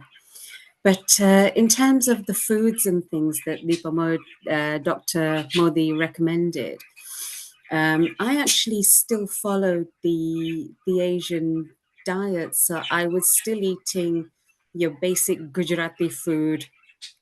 But what I used to do was I wouldn't eat the rotli and the rice together. So I would have one or the other. So everything I ate was in moderation. So it's like Nita was saying, you can enjoy the foods that you like, but you don't eat a whole jalebi. You have a small piece. And I think everything in moderation is acceptable so that you don't feel that you're missing out in any way. Thank you. And also, you're part of Saha. So just tell our viewers about Saha and also what it does and also how you help people with type 1 and type 2 diabetes as well. Right. So we run a monthly meeting. So myself, Kirit and Nita, we set up South Asian Health Action Charity about 9, maybe 10 years ago. And as diabetics ourselves, we were sort of peer leaders, really, for other diabetics. And together we would share our stories and sort of look for good ways to basically manage the condition better. So we set up the charity. We've been running meetings once a month with health professionals. Now, none of us are actually health professionals, but we do bring in a health professional to give us a lot of information per month. And we have quite a good following with the South Asian community. Amazing. Thank you. Any final tips? Obviously, you've reversed it previously, so hopefully good luck with reversing again. But any other tips for our viewers that, I think what Dr. Modi shared was there was a lot of great information there, and some of those tips I've actually used in the past, so I do know that they work. But absolutely, I think it's a case of keeping on top of it, and it doesn't mean that you have to miss out on the things that you enjoy eating, provided you have things in moderation and the daily exercise as well. Definitely important. Okay, let's bring Neil Kumar and Dr. Anjali as well in this to see if we've got any questions from our viewers. And yeah, again, thank you for sharing your personal journey of type 2 diabetes. It's important to raise awareness. So you're welcome. Dr. Anjali, any comments from Nita? And is Nita still around? We can bring Nita as well. Actually, you. I did have a question for Dr. Modi, if that's okay. Is Dr. Modi here? Sure. You mentioned milk and how it has a high sugar content. Now, there are a lot of plant-based milks available in the supermarkets, but there is quite a large range. Is there anything that you would recommend as being sort of suitable? Any of your choice, which is sugar-free. So it's either soya, almond milk, or there's oats milk. They're all suitable. Yeah. There's oats, there's coconut. There is quite a range There's out quite there. a range, yeah. So I It didn't really know depends on which whether one there you was prefer. And some right. people prefer a certain type. I really don't think there's that much difference. Okay. But I've tried various different milks to make tea. I love my tea, like Indian tea, right? Yes. And almond milk is pretty much nearest to normal milk in Okay. terms of making tea, as well as soya milk. Soya milk's pretty good as well. Okay. But you can't tell the difference. Thank you. I've made it for visitors that come to my house and they can't tell the difference. It's only afterwards I tell them that, did you realize this is not normal milk? I tried oat milk a few years ago, but unfortunately it just didn't agree with me. Oat So milk I I'll don't try like. You don't get a nice tea with it.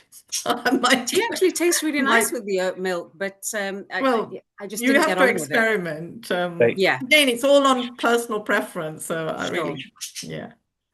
Dr. Anjali, any comments on Hina, and I think Nita had to leave. So any other comments that from what they've shared? Any other questions for Dr. Modi? We've got a few minutes. Yeah, I omitted my slide of the cinnamon powder, and there's also another tip is apple cider vinegar. If you just have a spoon of apple cider vinegar in water before your main meal, just once a day, that will also lower your blood sugars if you're struggling to control it. I came so across many things you can do. Yeah. I came across apple cider vinegar gummies. I'm not sure if I'm they're allowed not to that good because mention the names. acid will irritate your throat, so and your teeth. Acid is not good for your teeth. No, the gummies were actually better in that you don't taste the acid so much. And they're sugar-free and they're vegan. Yeah, but you don't get the quantity of the acetic These acid. ones do. I was told that you do. You need like a spoonful, 10 mils at least to get the correct. Yes. Great. So we'll not obviously. But anyway, yeah. So thank you everyone. Kirit, while we are waiting for the next team, Pritika and Kundal and Aisha, let us chit chat. Dr. Lingeswari has also got a comment. She had a comment. Let's take her comment and then we'll go around the table. Dr. Lingeswari, you can unmute, and you had a comment as well. Go ahead. Thank you, Sairam. I hope you can hear me. Go ahead, you're loud and clear. Okay. I'm also diabetic and I'm a doctor and a specialist in the Southwest, hospital doctor. And I was diagnosed with diabetes type 2 about more than 10 years ago now. And I've been on the maximum dose of all the tablets you think, and also maximum dose for high blood pressure. And I believe it's all the stress. And at the time I was working in acute medicine, emergency medicine. So it was tough every day with 2 small babies and children. So anyway, the comment I made is regarding methi or methi powder, and it works very well. And Dr. Deepa Modi also mentioned methi. The easiest way I find to add it into your diet is you just you can make at home the powder, methi powder, or you can get it readily in grocery shops. Okay, and you just add 1 teaspoon or even half a teaspoon to each of your meal. You serve your food, and then on top add this little bit of methi powder, maybe a teaspoon, very small teaspoon, that's enough, or even half. For each of your meal, you keep adding this, and it definitely brings down the blood sugar. You all know, quite likely, if you're on the borderline, you'll become normal because it helps clear up the liver and it also increases the production of your natural insulin. So I'm following that and I've reduced my dosage of metformin and other tablets, and I just want to pass it on. And methi is one of the best things, the methi leaves as well as the water that Dr. Deepa Modi mentioned. Those are all like traditional things people used to do in India for avoiding diabetes. But Thank you. recently, I find this is the easiest to add the powder onto your meal. Just mix it up and eat with. That's Thank it. you, Dr. Lingeshwari. For those Thank you people who very are much. listening, for those people who are listening and they don't know what methi is, because Methi is fenugreek. connected in different parts of the world, methi is fenugreek seeds, which Dr. Deepa also endorsed that you can do. You can soak them overnight. You can drink that water. You can make it in a powder You can format. yeah. You can add it. The Asian community always adds them in their curry as well. Yes. And it was what our grandfathers, grandmothers, mothers, they used to teach us to use methi. Methi is very bitter. If you just eat it like that, don't eat it raw, you might break your teeth, okay, because they are very solid seeds over there. Deepa, you wanted to make a comment? Let's have Yeah, your you comment can and we even go to grow us. methi seeds. I grow methi seeds, and the easiest way to grow them is to soak them Yeah. and Yeah. then drain off the water. Get a container, small container, put some tissue like a towel, kitchen towel, then add the soaked methi seeds, close it and put it in the fridge, and they will grow in a So few there days. you go. You And can they will grow not them. spoil, and you can you can throw them in your salad, you can eat them raw. They're delicious. Thank you. It's a So you really can, simple way of growing them without them going bad. thank you. You can grow them at home or you can sprout them as well. Sprout them, yeah. Methi seeds can be sprouted too as well. So remember methi seeds, which are fenugreek seeds, readily available now in majority of the countries. So it's very easy to have them and soak them. Anjali, you like methi seeds as well and you use them. Your comments. Yeah, methi seed sprouts, Dr. Deepa, it's a very good salad base. You can add with kala chana. Yeah. If you know the black chana, that is also one good ingredient given to diabetes in the morning. Like just soak the black chana in the night, have the water and the black chana and the methi sprouts together. That's another good thing which we give to patients in India. Most people will get the black gram, not the Bengal grams, the black Yeah. chana we call them. Yes. Yeah, it's Right. good. And the kala chanas are also good for boosting your energy. That's why you Yeah. see horses always fed with Mm. chanas over there and sprouted, even better. Mung Better. bean sprouted, chana sprouted. If you don't have a gyrator, then a simple trick is leave it in a cooker overnight with 1 ramekin of water. You will be surprised in 2 days they will be fully sprouted without gyrator. And the Oh. longer you leave, the bigger the tail, more consumption of water. So again, that is very good. Hina, coming to you, you're of course a diabetic as well, and you're part of SAHA, which is the South Asian Health Action Group based in Midlands, but you do so many activities that actually help a lot of community with outreaches. Do you feel diabetes is very rampant in South Asian population? Yes, absolutely, it is. I think if you're of South Asian heritage or Black African heritage, I think you are at higher risk of developing the condition. This is an awareness that we try to raise with our members. I think somebody had some statistics earlier Yeah, about Deepa did show the backgrounds. statistics. Yeah. Yes. And so, Nina, do you feel that you've got control of your diabetes? Because Nita said that it's okay to have diabetes. If you got it and diagnosed, don't be scared because there is a respite. You can find a solution. Dr. Deepa said maybe start walking gently, start eating good, bitter foods, control your diet, every kilogram you lose will be your way to help off away from diabetes. Isn't that right, Dr. Deepa Modi? Yes, correct to a degree. Obesity is the biggest cause of it. Nina, do you feel, I mean, you are smiling, you are bubbly, you've got diabetes. Do you get conscious of it? Do you feel, or now you're naturally know how to handle it? Like I said, I've had it for such a long time, but I still do get conscious of it.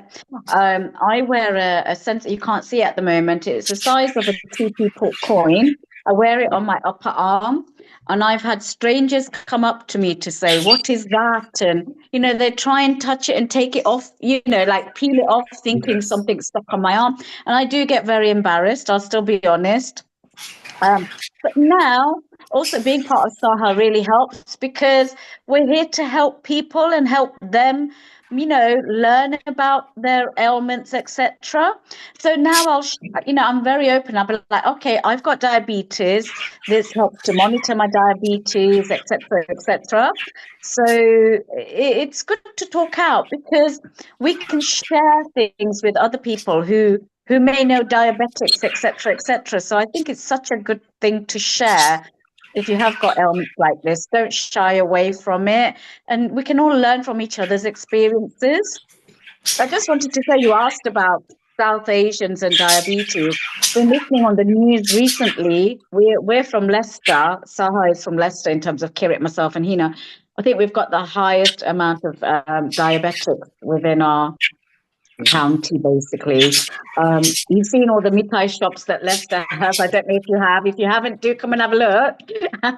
So it doesn't help because sometimes people don't take their diabetes seriously either. Although I know I said that basically, live with it and learn to live with it. But you do need to take it seriously too. You do need to be aware of what you're eating and how much of it you're eating.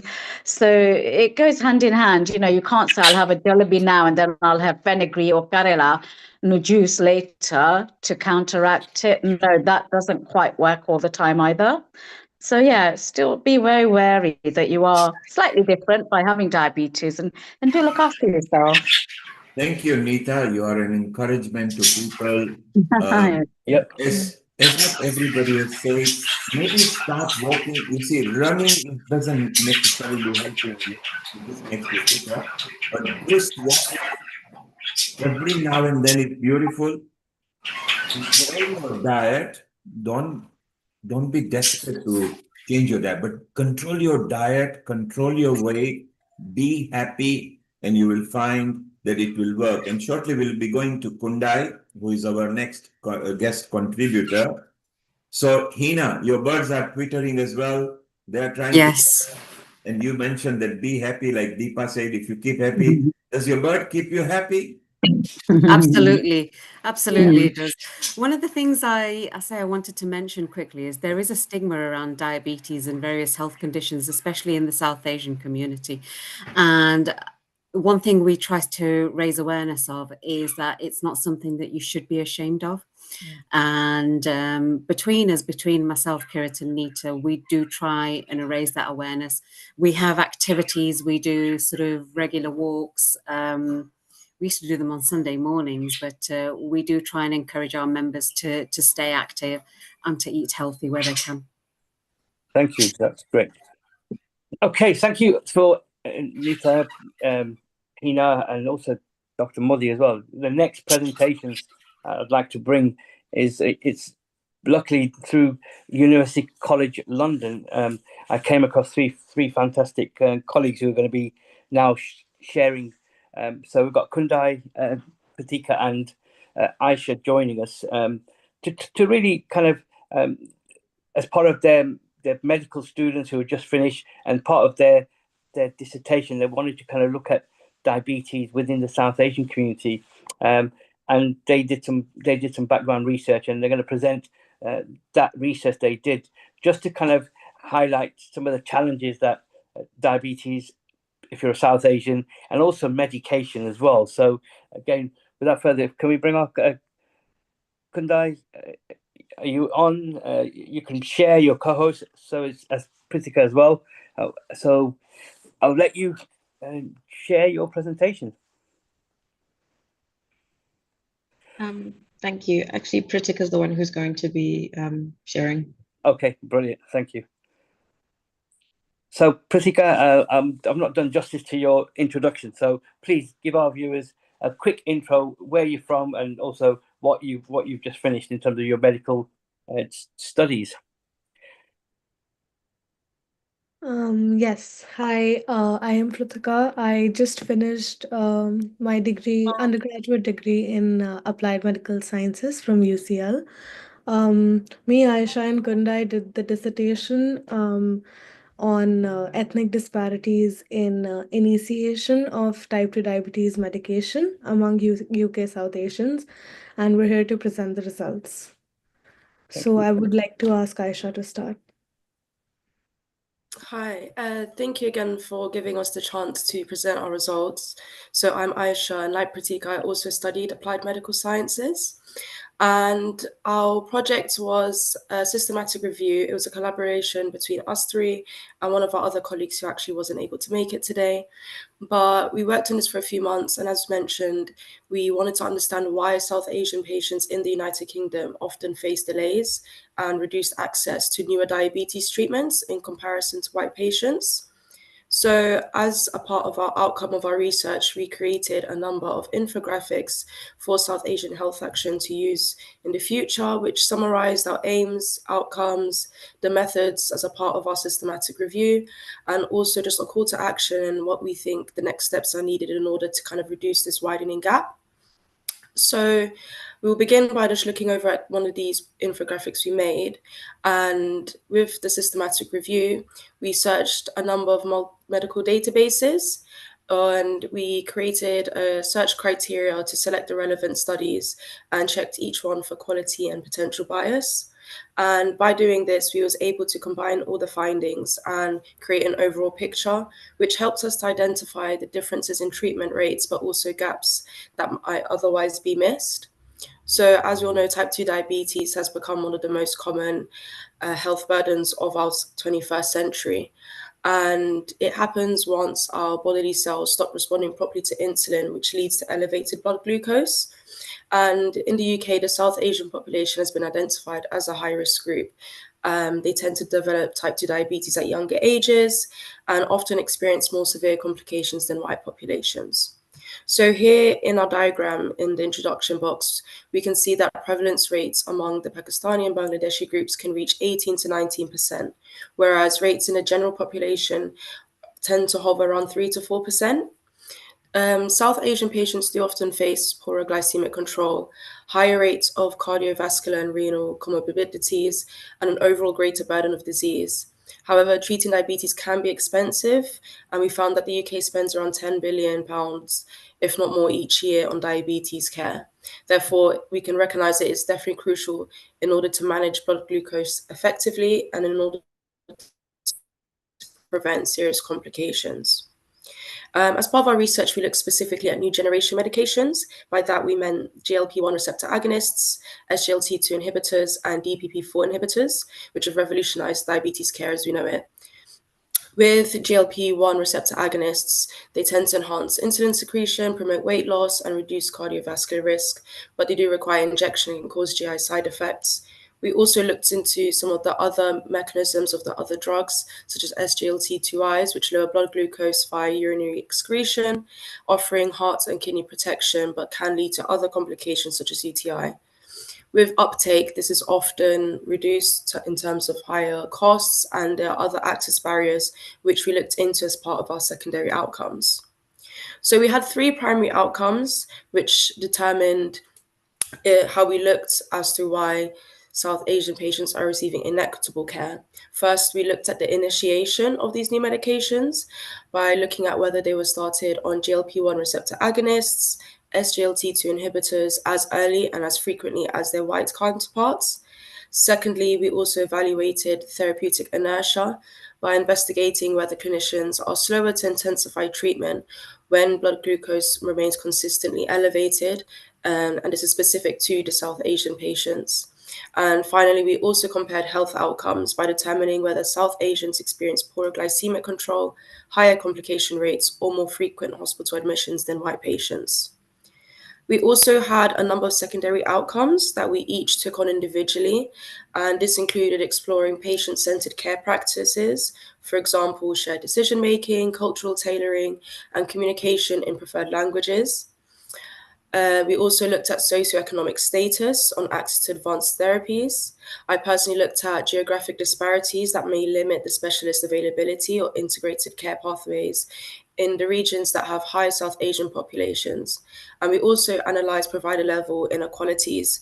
That includes looking at implicit bias, strict guideline interpretation, or limited cultural competence, which can contribute to the delays in prescribing these novel diabetes treatments for South Asian communities.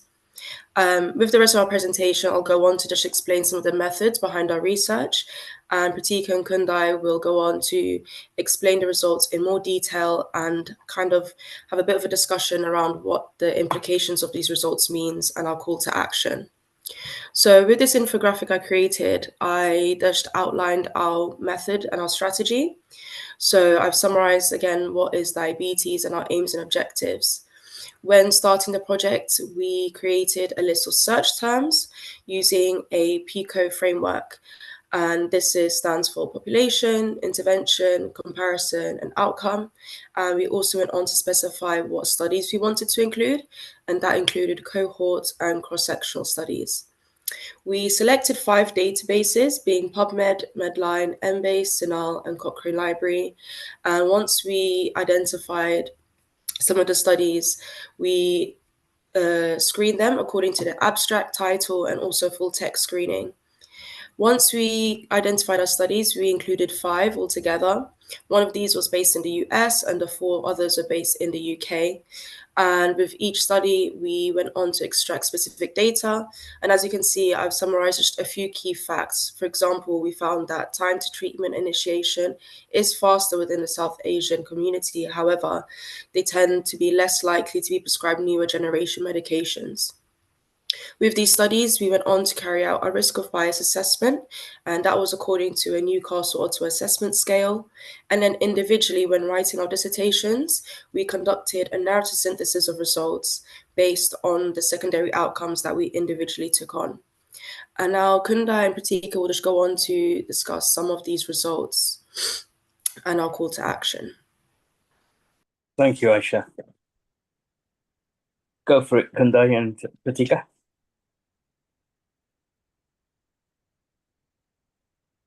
Right. So I'll be talking about the main results we found through each of our studies. We used 5 recent studies conducted between 2018 and 2022. And we examined 3 main areas: how quickly patients began treatment, how and when treatment was intensified, and the types of medications prescribed. Along the way, we'll also see how South Asian ethnicity and neighborhood deprivation intersect to shape these outcomes. A synthesis of 5 key studies were culminated, and although 3 of these studies were deemed low risk of bias and 2 were high risk of bias, all were consistent in demonstrating that while South Asian patients initiate first-line therapy as quickly as white patients, they encounter significant delays in treatment intensification and are less likely to receive newer guideline-recommended medications. 2 studies found no significant difference in the odds of South Asians starting metformin or any non-insulin therapy once baseline clinical factors such as HbA1c were taken into account. One of these also stated that patients living in the most socioeconomically deprived regions, where South Asians are disproportionately represented, often begin therapy even faster than those in the least deprived areas. However, when it comes to stepping up their treatment, because monotherapy no longer is enough, a pronounced gap can be seen.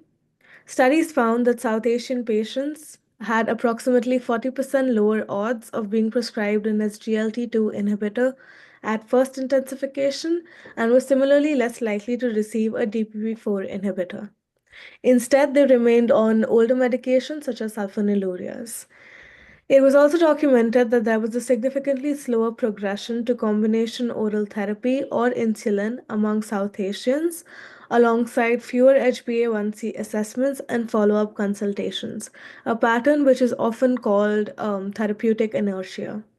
South Asian patients experienced approximately a 20% longer delay before intensification and were 40% more likely than white patients to face therapeutic inertia. This reluctance to intensify treatment is compounded by prescribing patterns.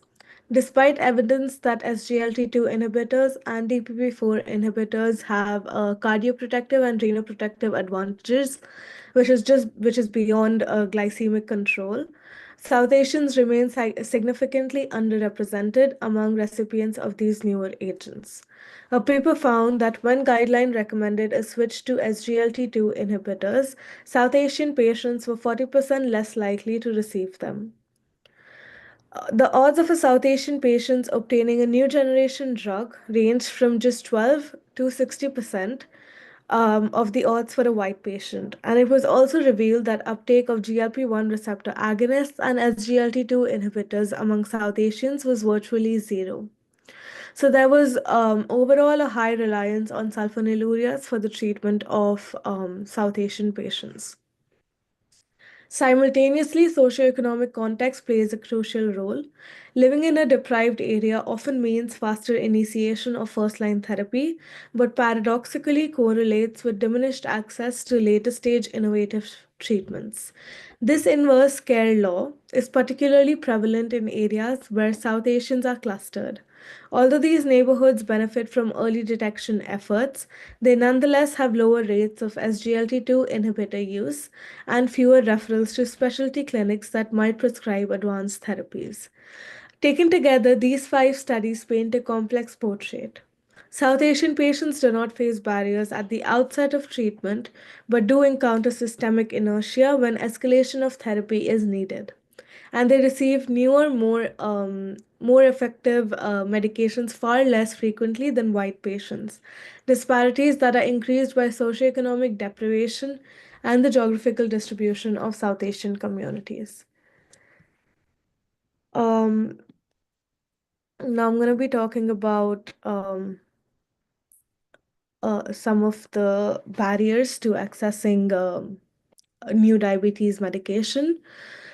So, as I just talked about in the results slide, it provides evidence that UK South Asian community faces disproportionate access to new diabetes drugs. And we found that the barriers to accessing new diabetes medication in the South Asian community fall under four main categories. The first one is inequalities within the healthcare system. So, a lot of doctors tend to hold unconscious stereotypes about South Asian patients, such as assuming poor adherence. So, essentially, assuming they would not properly follow treatment regimens given to them. And also low intelligence, so assuming they would not be able to understand how to follow complex medication regimens with additional drugs. There's also lack of culturally sensitive patient-centered care and communication, which is also a big issue, and it affects patient-doctor relationships and impacts the likelihood of patients actually following their treatment plans. A lot of the South Asian community also tends to reside in the most deprived areas in the UK, and the NHS practices in these areas tends to be understaffed and underfunded. And actually, research has shown that primary care networks in the 20% most deprived UK neighborhoods employ 6 less full-time staff per 100,000 than in the 20% least deprived neighborhoods. These areas are also underfunded by £18.6 million each year. So this is clearly a major issue. Another barrier is that South Asians in the UK often have lower socioeconomic status, meaning less income, resources, and education. This comes with several issues, including the fact that people from lower socioeconomic backgrounds actually tend to develop diabetes more often due to poorer access to care, and they're also less able to pay out of pocket costs for newer medications, which presents another challenge. And doctors are actually typically reluctant to prescribe newer, expensive drugs in these communities, which limits their access to these drugs even more. Just to highlight this, our research showed that even though South Asians living in deprived areas are more likely to be started on medication than white patients, they are overall less likely to be prescribed new generation drugs, as I previously mentioned. Now Kundai will take over. Thank you. So another important barrier is patient knowledge and low health literacy. So we actually found that many South Asian patients tend to stop taking their older diabetes medications once they start feeling better, often believing that they're fine or that they've been cured. And this usually happens because the severity and the chronic nature of diabetes isn't clearly explained to them, or they simply don't fully understand the diagnosis because of how poorly it's communicated by their doctors. And as a result, they may skip follow-up appointments or don't see the need to escalate or adjust their treatment since they assume there's no longer a problem. And this creates a key issue as well, because if a patient isn't taking their current medication or regularly going to see their doctor, they're very unlikely to be considered or eligible for newer diabetes therapies. And on top of that, many patients have limited awareness of these newer treatment options and the long-term risks of poorly managed diabetes. And this means they're not in a position to ask questions or explore alternatives or advocate for better care simply because they don't know what exists out there. And all of this is primarily due to language barriers and the lack of interpreters in clinics or hospitals, which puts South Asian patients at a disadvantage. So when patients can't fully understand what their doctor is explaining or recommending, whether due to limited English or lack of culturally adapted communication, they're less likely to grasp the severity of their diabetes and the benefits of these advanced treatments, and more likely to stick to familiar options like the older diabetes treatments. And lastly, religious and cultural beliefs play a significant role in shaping how South Asian patients in the UK engage with their diabetes care as well. And these factors can impact both the decisions patients make about their about their medication and the choices doctors think they can offer, especially around these newer diabetes medications. So, for example, in many South Asian communities, health decisions aren't solely made by the patient alone, but they're also shaped by a collective family-centered approach where multiple people, especially elders or the patient's adult children, play a significant role in guiding or determining the final treatment choice. So a patient may end up declining a newer treatment not because they themselves do not want it, but because a family member or is skeptical or advises against it just because of their own experiences with past diabetes treatment. So this collective decision-making can either support treatment adherence or create resistance, especially if there's limited understanding of the new treatments, like we mentioned earlier, or misconceptions about Western medication within the household. So some family members may prioritize traditional or home remedies and discourage the use of these newer drugs. And this dynamic can lead to a preference for familiar older medications and make doctors less likely to recommend newer treatments if they anticipate any type of pushback or poor adherence from the patients. And another important cultural and religious factor is the perception that illness is predetermined by God or fate or karma. And in these cases, patients may see diabetes as something that has been given to them by a higher power, so they may assume it's not fully within their control. So this can cause patients to think that there's little value in starting new diabetes medications. So patients who hold this view may resist the newer treatments, especially those that require injections or careful adherence or close monitoring. And because of this, doctors may hesitate to offer these options if they sense the patient doesn't have any motivation or trust in the treatment plan. And these cultural and religious influences also contribute to the stereotypical assumptions that some doctors have about South Asian patients that we mentioned earlier around adherence and intelligence with taking these newer drugs, which can be assumed to affect a patient's ability to take these newer advanced medications. And this again leads to doctors prescribing older, simpler medications as a default, rather than starting a conversation about these newer drugs. I'll move on now to discussing how we suggest these issues could be combated. So to combat these barriers, we came up with a few recommendations and steps for the diabetes community and healthcare workers. The first one is community partnerships, which could come in several forms. So collaborating with the South Asian advocacy groups to co-design bilingual health literacy workshops that educate patients and families on diabetes management, treatment options, and long-term prevention. These workshops would not only inform but also help build trust between the South Asian community and healthcare providers, making care more approachable and less intimidating. And another approach could be using South Asian health navigators and community health workers to help improve communication between patients and doctors, which would allow trusted figures to play a part in bridging the gap between clinical advice and the lived experience of patients and enhance patient engagement. Partnering with religious institutions for outreach and awareness could also be a way to break down barriers. So they could do things like host diabetes screening events, distribute health information, and help normalize discussions around medication and prevention, and implementing initiatives to help monitor and address the earlier development of diabetes and treatment access within the South Asian community, because earlier identification and education around diabetes can dramatically change treatment outcomes, especially with newer medications. Other solutions could involve tackling access to medication.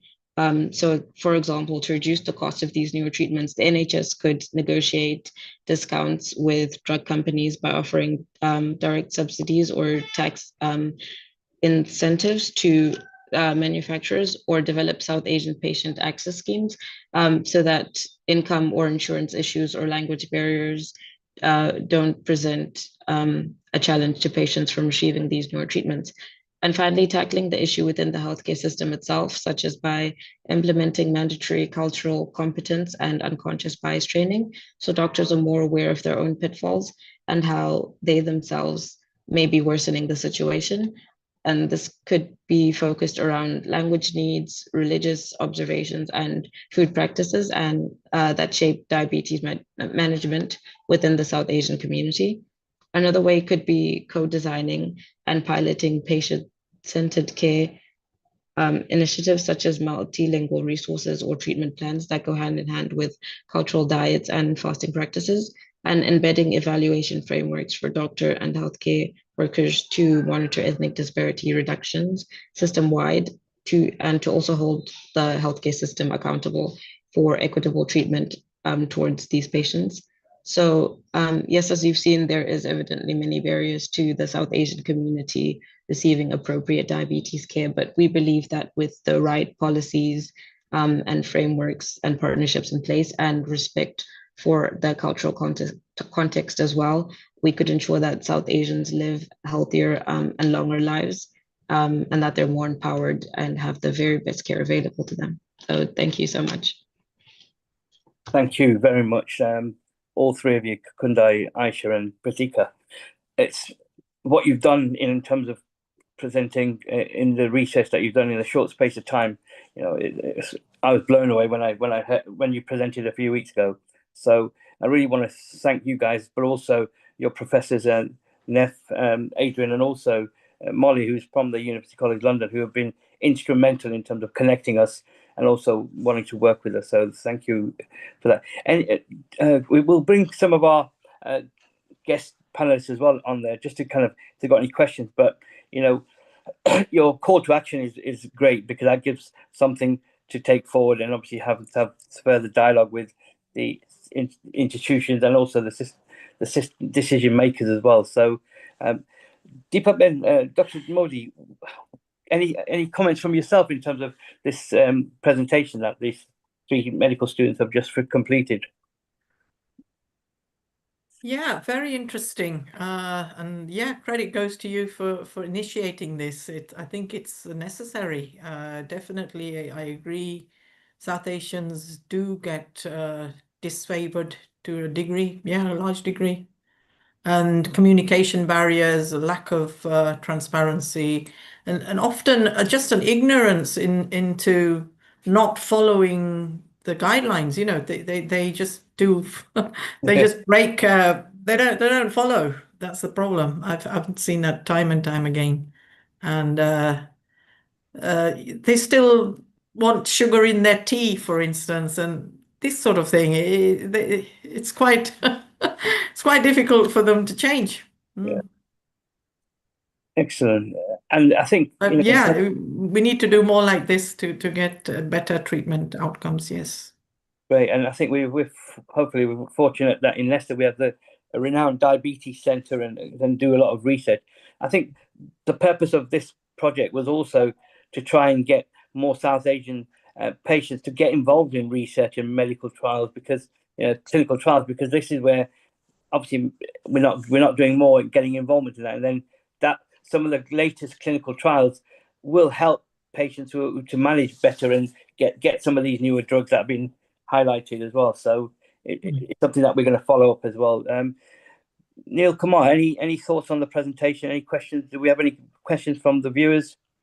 So I think they've done a wonderful research. They've also come to call to action. I want to ask each one of them, to Aisha, Kundai, and Pritika. Is any one of you suffering from diabetes? Aisha? No, not myself, no. No. And Pritika? No. So, and Kundai, I take it No. you are not suffering. So what inspired you to take diabetes project and do a study on it? Was it because one of your professor asked to, or is it a subject that you like, or is it because the whole world, majority in most part of the world, they are suffering from diabetes? I think Dr. Deepa mentioned that I think so many people, was it how many? 8 million? 800 million? 800 million in the world. So nearly coming to 1 billion, which is like literally 1 in 8. So if you are standing in front of 100 people, chances are 10 to 12 might be, and that is only because they've been diagnosed. What about the ones who have not been diagnosed, or the country where they don't have facilities to diagnose and they are still suffering? So Pritika, you, Aisha, and Kundai, what inspired you for this specific study? And in the process, apart from what you have found out in your presentation, is there any plan in future to bring it to public's attention like how Saha does? Let's go with Aisha first. Yeah, so when it came to joining this project, throughout my time at UCL, I've gone on to gain more interest in terms of like public health, health advocacy and inequalities. And so my second year of university, when it came to choosing a project, I definitely knew I wanted to go towards the more community outreach side. And so through Professor Marina Gonzalez, he had a number of projects that would go in that direction. And one of these was this one in terms of type 2 diabetes, as he kind of recognized this is a growing health burden. And as you can see, one, that there is a lot of inequality that these patients are facing. And so I felt that kind of aligned with the direction I saw my own career going into, and also my personal interests and the wider reading that I've taken part in for myself. And I know long term, we're hoping to get our research written up in terms of an actual paper and put it forward for publication. But that's in terms of my own personal interest and motivation. It's nice. And Aisha, just to know, which origin are you? Are you from African subcontinent or? Yeah, so on my father's side, my father's from Ghana, and then my parents' side are Eastern European, my mother's side. So it's so amazing, again, different nationalities studying in different ways. Pritika, let's come to you. I believe that from your surname, you must be South Asian origin. And of course, South Asian is, as Deepa has mentioned, and others who have, they suffer quite a bit from diabetes anyway. What inspired you, and what knowledge that you can share with the South Asian community from your studies and research? Over to you, Pritika. Yes, so I'm from India, and the reason why I chose this project was one of the main reasons was because I have a long family history of diabetes. I don't have it yet, but there is a high risk of me developing it in the future as well. And then when I came to the UK and I looked at the health system, I saw some kind of disparity with me. It wasn't major, but then when I saw this topic, when I was looking at the dissertation topics, I was like, maybe this is something very big that is happening that is not getting enough attention. So I decided to go for this topic. Um, so yeah, diabetes itself is very personal, and then the disparity thing is needs to be addressed. And Pritika, you look fit, and I would hazard a guess that your BMI is definitely less than 25. You seem to be fit, young, and so Deepa did mention that try to bring it below 25, anything over 30, your alarm bell, and over 35, clinically obese. So you, when it comes to fitness and everything, you pass all the tests, but then comes the hereditary problem, isn't it? So again, for diabetes, if one doesn't get you, the other might, nothing to be scared of, but just be aware of the situation. Yes. And of course, the South Asian loves their sweets very much, particularly Bengali and the Gujaratis, they love it so much.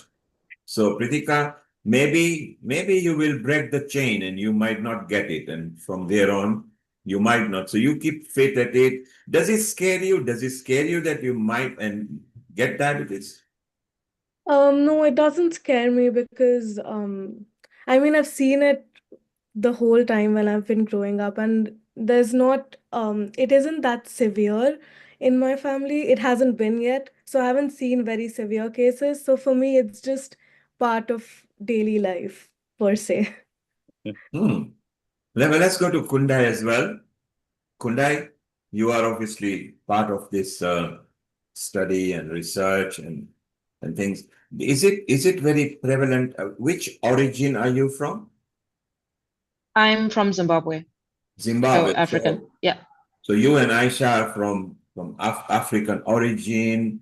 Yeah. African maybe doesn't suffer. They don't suffer as much as the South Asians do. Could it be the diet and the way of life, or is there any study on it that you are aware of? I'm not aware of any studies, but I think it's because it goes so underdiagnosed.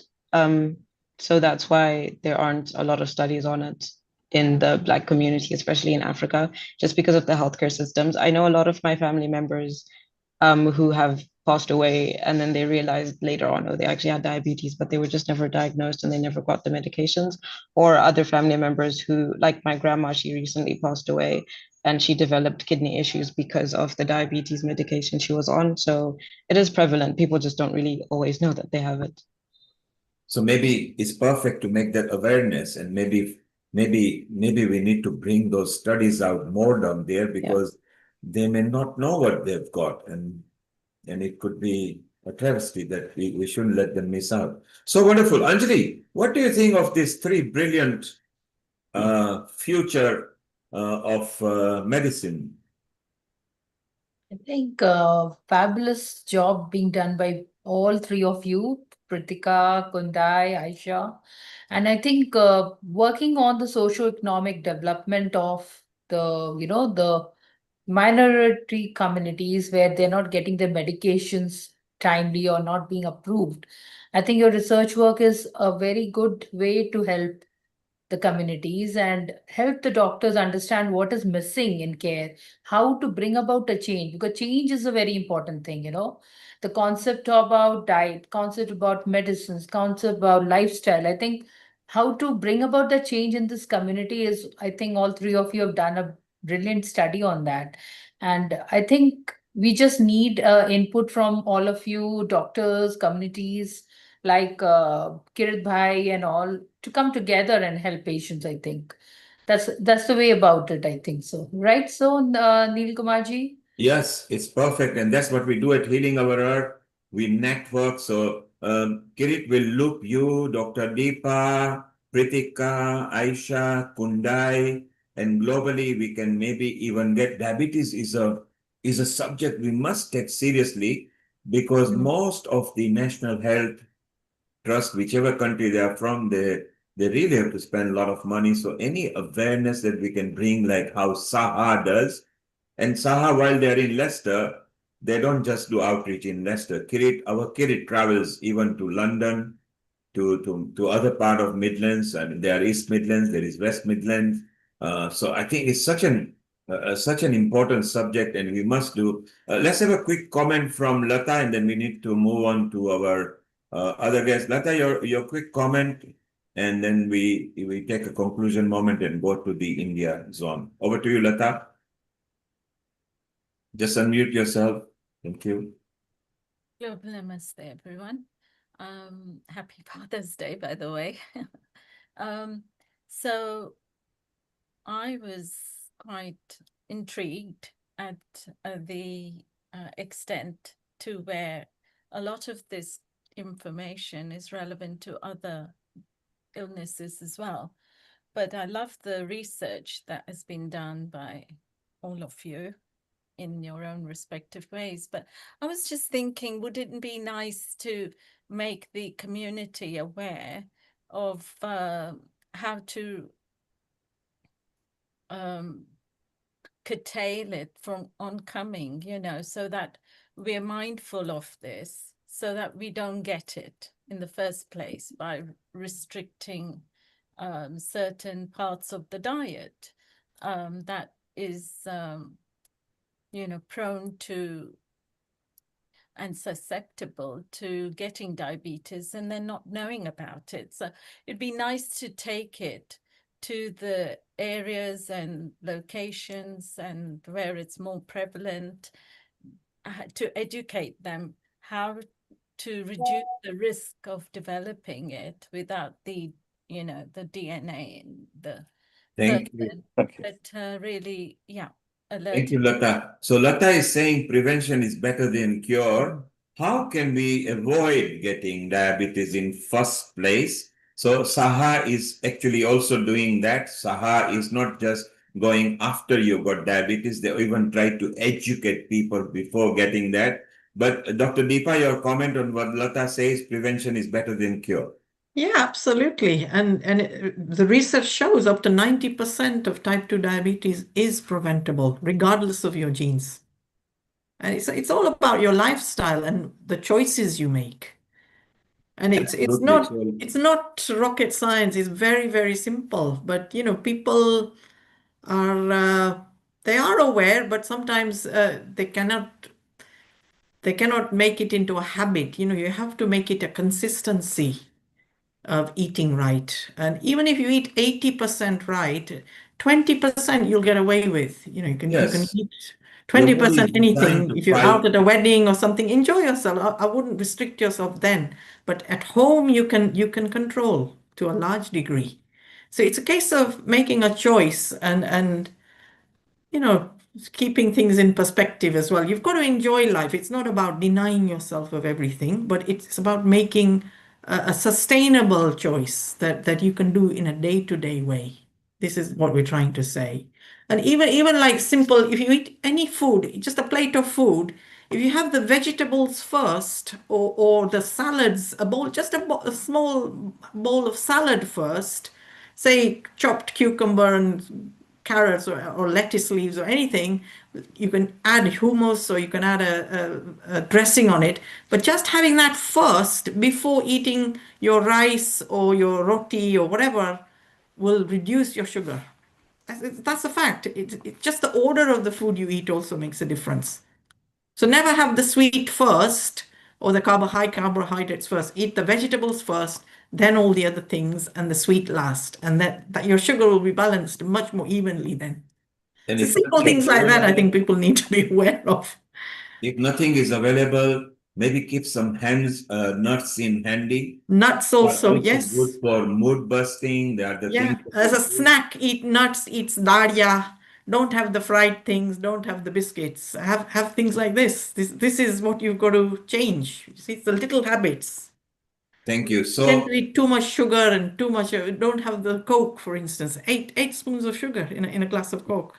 Thank you. Diet Sarita? Coke, if you drink it, people say, well, what's wrong with Diet Coke? But the artificial sugar fools your brain thinking you've just had sugar, even though you've not had sugar. And then you crave for more food, which is sweet. And you'll eat up more, you'll gain weight. It's a fact. And this is why even artificial sugars should be avoided. Have more water, have more just plain tea without sugar, have other things without sugar. Tea and coffee Thank, are better than fizzy drinks, for thank instance. you, Dr. Deepa. Well, look, basic common sense. Don't spike yourself with sugar. If you get sugar craving, first of all, have a glass of water. You might be thirsty. If after thirstiness you are still hungry, maybe consume some nuts. Don't have a sugar spike. Thank you, Kundai. Thank you, Pritika. Thank you, Aisha. Please welcome again on Healing Our Earth. You are part of Healing Our Earth. Kirit will loop you in with the team, and let's share knowledge and study and bring love, unity, education, and harmony in the society. Thank you, all three of you.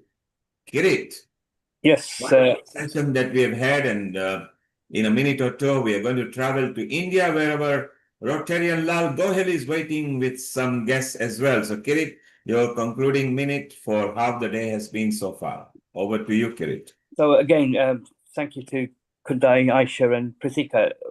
Amazing, and wishing you the best for your future careers. And we will keep you connected with Healing Our Earth at Sahara as well, because I think this is where the research evidence is important to then help shape policy as well. So again, a real big thanks to you. We're very privileged to have Deepa Ben Modi, Dr. Modi, who's in Leicester, but also what she presented. Sorry to cut you short, but you gave some really good information and messages that we need to try and get that behaviour change within patients, but also communities. And working with University College London, there is going to be, this is just the start. There's a really appetite for wanting to work and take more assessments and information out into the community. So again, watch this space. We will certainly, through the professors there, who are very supportive, and they've got some amazing students coming on to do more and more research. So we'll pick another topic with them and what the disparities.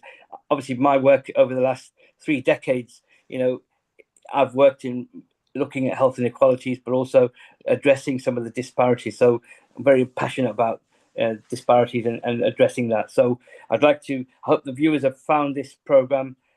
Again, not to last comment really is to not lose sight of the tragedy that happened on Thursday, the loss of lives, through that plane crash.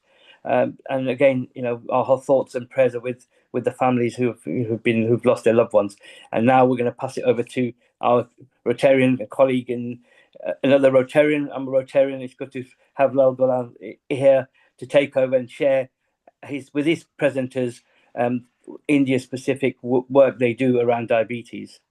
Thank you, Kirit. And as you mentioned, today's episode, we opened up with about 1 hour of prayers, kirtan and bhajan for the calamity that took place in India with the flight that was departing to London from Ahmedabad, where so many people perished just within under a minute. Those who were in the plane and on the land as well. Kirit, we wish you all the best. It's your birthday today. So do please celebrate in your own style. Well done for bringing more and more people over here. Let's now welcome our Rotarian Lal Gohel, who is not just the lead for organ donation, but in every topic, he knows people at a senior level, not just in India, but everywhere. A global namaste to you, Rotarian Lal Gohel, and how are you? Global namaste, Neil Kumar ji. Before Rotarian Kirat Mistry will leave, I will just say happy birthday to him. Many happy returns of the day. The party is due. And definitely we are very much sad about what happened with the Ahmedabad plane crash. Really, it's a matter of very much sorrow. And in 2025, if such types of things are happening, it's very, very sad. And think of those who lost their near and dear in that plane crash. May God give them strength so that they can bear this very, very unbearable loss. And never in the history has a plane perished within under a minute, just on a takeoff. And particularly to Boeing airline, who promised that things were okay. I'm sure they're going to check again. It was very shocking. People were so happy because they were coming to London to visit their relatives after a long time. Some couple of families are wiped off. I had a personal friend in there. I was shocked when the family told me. We know somebody somewhere. Even Anjali had a friend, physiotherapist friend, who was coming back to London. Somebody knew somebody from somewhere, where even the King Charles of this country actually put a black arm, a cord on his arm as well, the band, and held a minute silence as well. So, sad case as it may be, we had a lot of prayers. So, thank you, Rotarian Lal, for also acknowledging that. Anjali, Rotarian Lal, let's go. Hani Savla is here already. So, we go and we are waiting for Mr. Gohel as well. I can see Rotary Club of RBS. Is that? Yeah. Okay. No. So, global namaste to everyone. And as today's we are discussing about the diabetes awareness. In India, diabetes is a major public health concern with a large and growing number of affected individuals. In 2024, India is estimated to have the second highest number of people with diabetes globally after China. A significant portion of the global diabetic population resides in India, and the prevalence of diabetes in India is projected to increase in the coming years. India accounts for a substantial percentage of the world's diabetic population, with estimates suggesting that 1 in 4 people with diabetes globally live in India. There are an estimated 77 million people above the age of 18 with diabetes in India, and nearly 25 million are pre-diabetic. The number of people with diabetes in India is expected to rise to 100 million by 2030, highlighting the growing challenge of diabetes management. Type 2 diabetes is the predominant form of diabetes in India, with 90 to 95% of diagnosed individuals having this type. A concerning statistic is that more than half of the individuals with diabetes in India are undiagnosed, indicating a need for increased awareness and screening efforts. Studies indicate that diabetes prevalence may be higher in certain regions, such as the southern states of Kerala and Goa. Studies suggest that socioeconomic factors, particularly urbanization and lifestyle changes associated with industrialization, may play a role in the rising prevalence of diabetes in India. Initiatives like breaking barriers, bridging gaps, emphasize the importance of reducing diabetes risk factors and ensuring access to quality treatment and care for all individuals affected by the condition, according to WHO. The increasing number of diabetes cases puts a strain on the healthcare system, requiring a proactive approach to prevention, diagnosis, and management. Diabetes is not, if not well managed, can lead to significant organ damage due to the harmful effect of prolonged high blood sugar levels. This damage can manifest in various organs, including the heart, kidneys, eye, nerves, and blood vessels. And to discuss this very, very important aspect, because of we are from India, and this disease is so much prevalent in India that we say the capital of diabetes is India. So we have very good panelists today with us, and I would like to invite my first panelist guest, and she is Dr. Hani Savla. Dr. Hani Savla is an internal medicine specialist with a keen interest in diabetes, thyroid disease, and infectious disease. She possesses active teaching experience regularly delivering lectures to physicians and postgraduate residents. Dr. Savla is a faculty member at Wokhard Hospitals, where she develops and delivers educational programs on diabetes for physicians and nurses. She holds certified training from the Royal College of Physicians in managing diabetes in special situations and with comorbidities. Beyond her medical roles, she is fitness enthusiast health coach. Welcome, Dr. Hani Savla, on this very, very special show, which is brought for our viewers by Healing Our Earth. And this is because of Mr. Neil Kumar and his team, who are bringing every week on a different topics, so that the healing of humanity, the society, and thus healing of Earth. And that's why this is a very, very important show. And I am so thankful that from your busy schedule, you have taken out the time to talk about the diabetes. So now the floor is with you, Dr. Hani Savla. Yeah. Thank you so much for giving me this opportunity. And I'm really glad that, I could talk about something which is actually the major concern for not just India, but for the world. It's a metabolic disease which is taking over lives because of the complications. And I am going to do my job of giving a brief introduction about diabetes, the mechanism, and especially talking about the complications. Why is diabetes and knowing diabetes and treating diabetes from the right time is so important. So give me a moment to share my screen.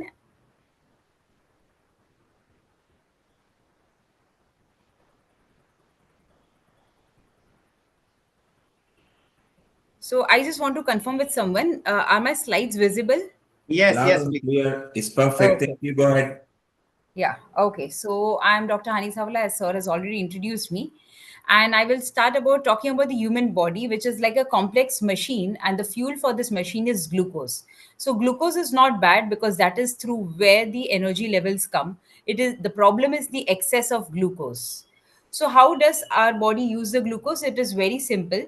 The food which we eat is broken down into glucose eventually, and then that glucose enters into the cell for energy production through a molecule, through a hormone which is called as insulin. So it is the role of insulin to guide that how much glucose molecule is going to enter into the blood. If insulin says that only 10 molecules will enter, only 10 molecules will enter.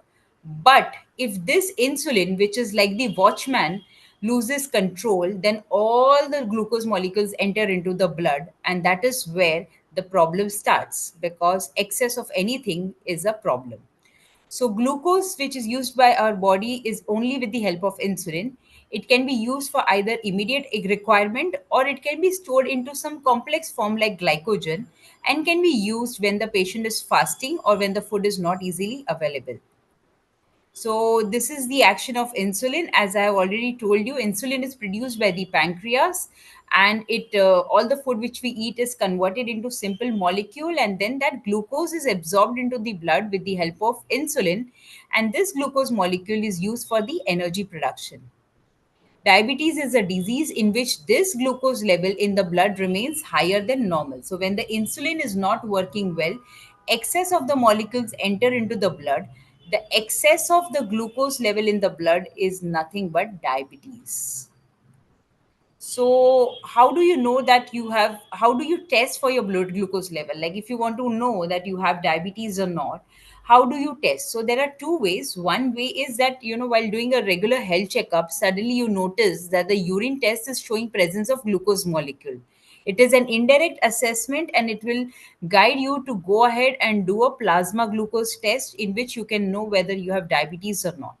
So, according to the guidelines, the best method is to do a plasma glucose level in the fasting state and 2 hours after intake of food. Also, there is one more test to it, which is called as HbA1c, which gives you an average of 3 months of level of glucose in your body. So, coming to the conclusion, how do you know you have diabetes or not? Do a plasma glucose level, and you will know your diabetes is there or not. Now, what level of plasma glucose says that you are at a diabetes state? So, before I talk about diabetes, let me tell you there is one more entity called as pre-diabetes.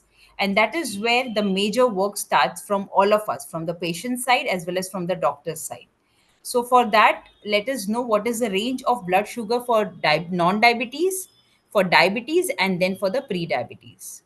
So, whenever you do your plasma glucose level, if your fasting level is less than 100 and your levels 2 hours after a major meal is less than 140, that means you do not have diabetes, you do not have any uh, consideration of being diabetic in future, because at present your levels are normal. Now, when this fasting plasma glucose are more than 126 and the level of glucose 2 hours after the meal is more than 200, that means you have got diabetes. You have developed this diabetes blood glucose disorder called diabetes, and you need to be on diet, medical nutritional therapy, as well as medicines. In certain cases, we need to start from day one. So, as you can see, there is a gap between this non diabetic and the diabetic range, and that is what is called as pre diabetic range. So, whenever your fasting sugar level is between 100 to 125, then you are called as pre diabetic. If your 2 hours after meal sugar level is between 141 to 200, then you are called as pre diabetic. And that is also the place where your medical nutritional therapy should start, so that you do not change in becoming a full blown diabetic. So now let's consider the people who can develop diabetes. As Sir has already told, that India is a diabetes capital, and we have a very strong history of diabetes running in families. Anyone who has both the parents having diabetes or a sibling having a diabetes has a very high risk of developing diabetes in early age. All those who are more than 35 years of age also should get the blood test done for diabetes, because they are at high risk if they have a sedentary lifestyle, or if they are in the range, they have a high BMI, like if they are overweight. Those people whose work is sedentary, or else who by choice do not perform any physical activity, are also at the high risk of developing obesity and diabetes as a result of the same. So these are the individuals who are at high risk of developing diabetes in future. What causes diabetes? As I told you, that if the insulin level, the number of insulin molecules required to control this huge army of blood glucose are less, it can result into diabetes. Sometimes your body may not completely stop insulin production, but it may be inadequate to control the amount of sugars that you are taking, and that inadequate insulin in the body can also lead to diabetes. What causes diabetes is the improper action of insulin or insulin resistance. So, even if the insulin is produced in enough amount, but it is insufficient to control the glucose level, that time it is called as insulin resistance, and because of which body still cannot utilize the glucose, cannot carry the glucose to the cell, and resulting into which the glucose level in the blood rise. So this is a very nice picture in which, insulin molecule cannot push the glucose into the cell, because of which the glucose remains in the blood, as a result of which the plasma glucose is high, and this results into diabetes. So this is what we call as insulin resistance. It is very common in obese individuals, very common in the girls who suffer from polycystic ovarian syndrome. So insulin resistance is not uncommon today. In fact, the number of individuals having insulin resistance is increasing with every single day in our practice.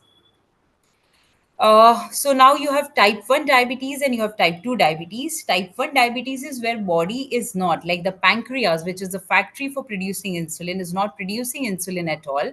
And type 2 diabetes is when the production is less or inadequate or ineffective. Like if there is resistance, or else the sufficient amount of insulin is not produced, then patient develops what is called as type 2 diabetes.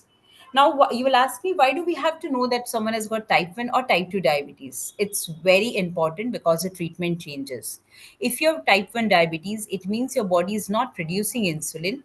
So, insulin needs to be given from outside. Such patients cannot be treated with just oral medications. They may require insulin. So, we will have certain set of patients who will only be on insulin throughout their life. Those individuals need to be on insulin because they are type 1 diabetic and their pancreas are not producing insulin.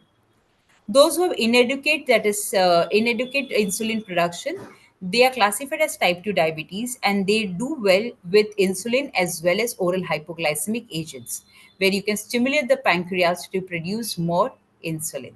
So that is why it is important to know whether you're type 1 or you're type 2 diabetic. Now, what are the symptoms of diabetes? Like, when will you feel that you should do the test for plasma glucose level? So, first and the most important thing is that if you're doing a regular health checkup, it should definitely include your plasma glucose level. If you have a very strong family history, start your plasma glucose level checkup early in age. And the most important are the symptoms which have been listed here. If you develop or if you have any of one of this symptom, or else if you have all of the symptoms, still you have to get your plasma glucose level checked. So if you have excessive thirst or frequent urination, the most important, unexplained weight loss. If you're losing weight very fast, you're not dieting, it is not intentional, and still you're losing weight very fast, one of the reason for that can be diabetes. There are many other reasons, but yes, it is important to check your plasma glucose level also. If you're constant fatigue, weakness, irritability, dryness of mouth, in those conditions also it is very important that you start checking your blood glucose levels. Other symptoms which are actually developing because of complications of diabetes. If you develop these symptoms, that means your sugar levels have been high for a long duration of time. These symptoms are blurring of vision, tingling of the feet or numbness in the feet, or else delayed healing of the wounds. So many times it comes to the notice that patient undergoes a surgery and during that time they come to know that they have got high blood glucose level. Or else if someone is outpatient, develops an injury and has been doing the dressing and taking adequate treatment, adequate care, but still the wound is not healing. The reason for that can be high blood sugar levels also. So these are the symptoms which come when there is diabetes uncontrolled and unmanaged for a longer duration. So all this collectively, as I have told you, thirst, frequent urination, feeling dry mouth, unexplained weight loss, irritability, fatigue, blurring of vision, tingling numbness in the feet, delayed healing of wounds, all of this also may be present together, or one or two of this may be present in the patient. In either case, it is important to check. So as I've told you, no, all the diabetics will not have the symptoms, and even in the absence of any of the symptoms, if you still are at risk of developing high blood sugar level, then you should get your tests done. What happens if you see the symptoms and still you ignore it? So many a times patients get diagnosed on the regular health checkup, but because they do not have symptoms, they feel that it's just made up. Maybe it's not true that they have diabetes, and that is why they continue with their eating habits. They do not change their lifestyle, and the problem is that in no time they will start developing complications of diabetes, and these complications eventually can be leading to morbidity and mortality in the long run. So, talking about the complications, why do they occur? So, one thing is that blood glucose, as increases, it increases the fats in the body, it increases the cholesterol in the body, and a lot of antioxidants in the body, which can damage the cell.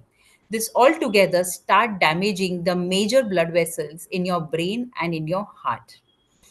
So when they start affecting the major blood vessels of your heart, you may develop, if I can tell it in a very simple language, blockages in the heart, which can lead to angina, that is chest pain, and which may in future may also lead to heart attacks, that is proper acute coronary syndrome.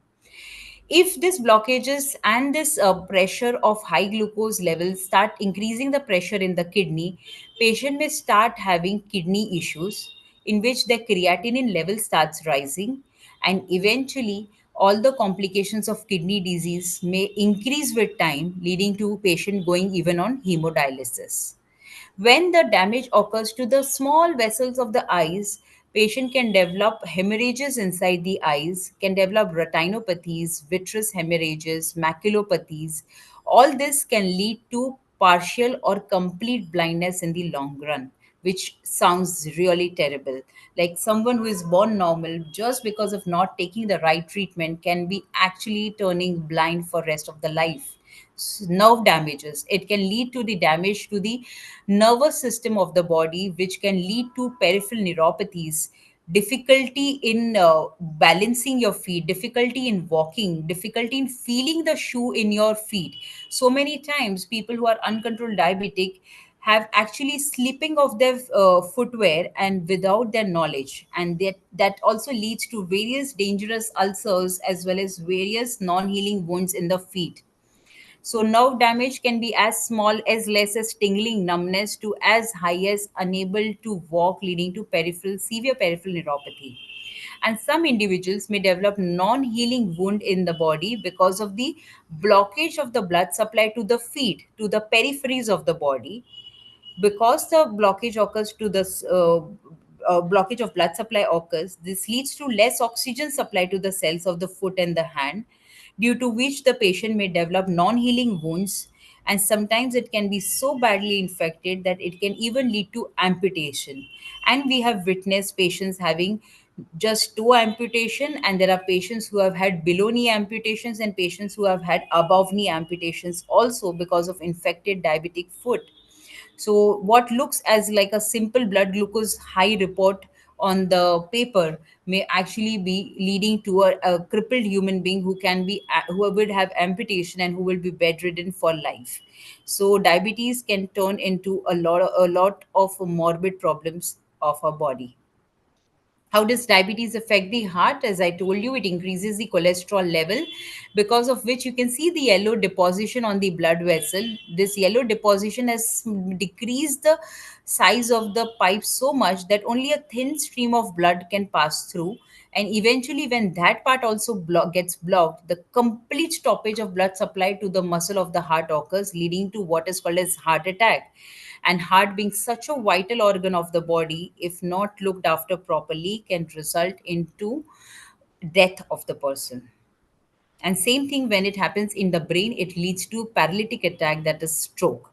So we need to be careful right before time. The eye problems, it can cause damage to the retina, which in Hindi we usually call the parda of the eye. And when the retina is damaged, vision starts getting affected. It can cause cataract early in age. It can cause glaucoma, that is increase in the eye pressure, which can lead to partial or complete blindness in long run. So all those who have been diagnosed with diabetes should at least do every biannual, like every 2 years, they should get their eye checkup done. Those who have already developed eye complication should get it checked once a year or even every 6 months, or whenever the symptoms arise in less than 6 months also, they should do a regular eye checkup. Nerve damages leads to inability to feel the cold or heat, because of which lot of patients develop pressure sores in the body. Some may develop imbalance of the body and low blood pressure, which gives them a fainting and dizziness spells also. Like whenever these patients are trying to stand up, they may just feel dizzy because their pressure suddenly goes down, which we call as orthostatic hypotension. So this some individuals, it can get so severe that they lose the bladder control and they stop realizing that their bladder is full, and they may not be able to pee, not be able to pass urine like normal individuals. In this case, they may also end up being on permanent catheter. Diabetic foot, as I told you, poor blood circulation in the legs results into loss of sensation in the feet and damage to the nerves, resulting into infections and ulcers in the feet, leading to various level amputation in future. Kidney disease, the pressure of high glucose level increases the work of the kidney, which being very delicate organ eventually get damaged, and it may even lead to hemodialysis and need for renal kidney transplant. So now, when we have spoken about diabetes and how its complications develop, it's very important that you consult your doctor at the earliest and also get it diagnosed from day one, whether you are type 1 or type 2 diabetic, and accordingly take the right treatment. And while being on treatment, make sure that you discuss with your doctor about hypoglycemias. So, whenever a patient is on treatment for diabetes, this is a very important reason for which many of them get hospitalized. Hypoglycemia means low blood sugar levels. Now, this patient we are treating who has got high blood sugar levels, we give them medication, but sometimes the intake of food may not match the amount of medication, and patient may develop what is called as blood sugar levels which are very low, as low as less than 72 mg per deciliter. It is called as hypoglycemia.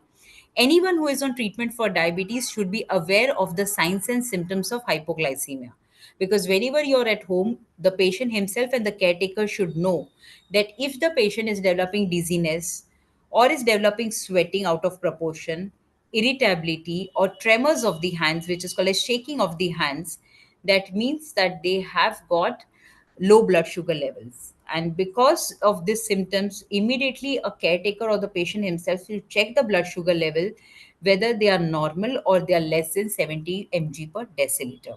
Some patients may even develop unconsciousness if the sugar levels are very low and may go into a comatose state. This being very dangerous, it is important that all the patients and the caretakers are aware of hypoglycemia. If you have low sugar levels, immediately try to consume something which has got high sugar. You may have a sweet, you may have banana, you may have a meal which is already ready, or is just have sugar which is easily available in the house, or have a chocolate, and let the sugar level rise. Once the sugar level is consistently high, only after that you can restart the treatment, and make sure you at least page your doctor or connect with the doctor or the diabetic nurse to tell that you have had the episode of hypoglycemia, so that they can also watch you constantly and guide you about how to prevent such attacks in future. Whenever you are having going for exercise, make sure that you don't go empty stomach. Since you're on diabetic medications or not on diabetic medications, at least have a small meal which may be like some sugar biscuits or some simple fruit whenever you go for exercise. And if you have been experiencing too much of hypoglycemia, then you may have to take some extra carbohydrate before doing the exercise, like two biscuits or sandwich or bar. But provided you have hypoglycemia, you're allowed to take extra carbohydrate. If your sugar levels are well managed, take a fruit with simple sugar and go for a walk or go for your exercise. Do not go empty stomach. That's all. The most important thing is that you need to have a glucometer at home, and you should be aware of how to do self monitoring of blood glucose. Though we have various latest technologies like CGMS and all now in picture, not everyone in our country can afford it, but glucometer is not very expensive, and that's why every diabetic patient should have it at home, and they should regularly measure their blood sugar levels in order to prevent hypoglycemias. Thank you so much for your patient listening, and I would love to take questions at the end or Thank whenever you you very say. much. Thank you very much, Dr. Savla, for enlightening us about the diabetes. And you have mentioned very clearly that the diabetes can lead for the organs failure, organs problems, which is a very much concern today. And my question to you, shall I take the question now or after my second guest, Mr. Neil Kumar? We got one question we want to ask, particularly Frederick from Kenya is asking a question that the normal diet for the Africans is maize and kidney beans, the red kidney beans. Whilst getting one or two symptoms of diabetes, generally the Africans in that part are less known to have diabetes, maybe because they don't have diagnosis. He wants to ask you a question, Dr. Honey. Is maize and kidney beans good because of the low glycemic index?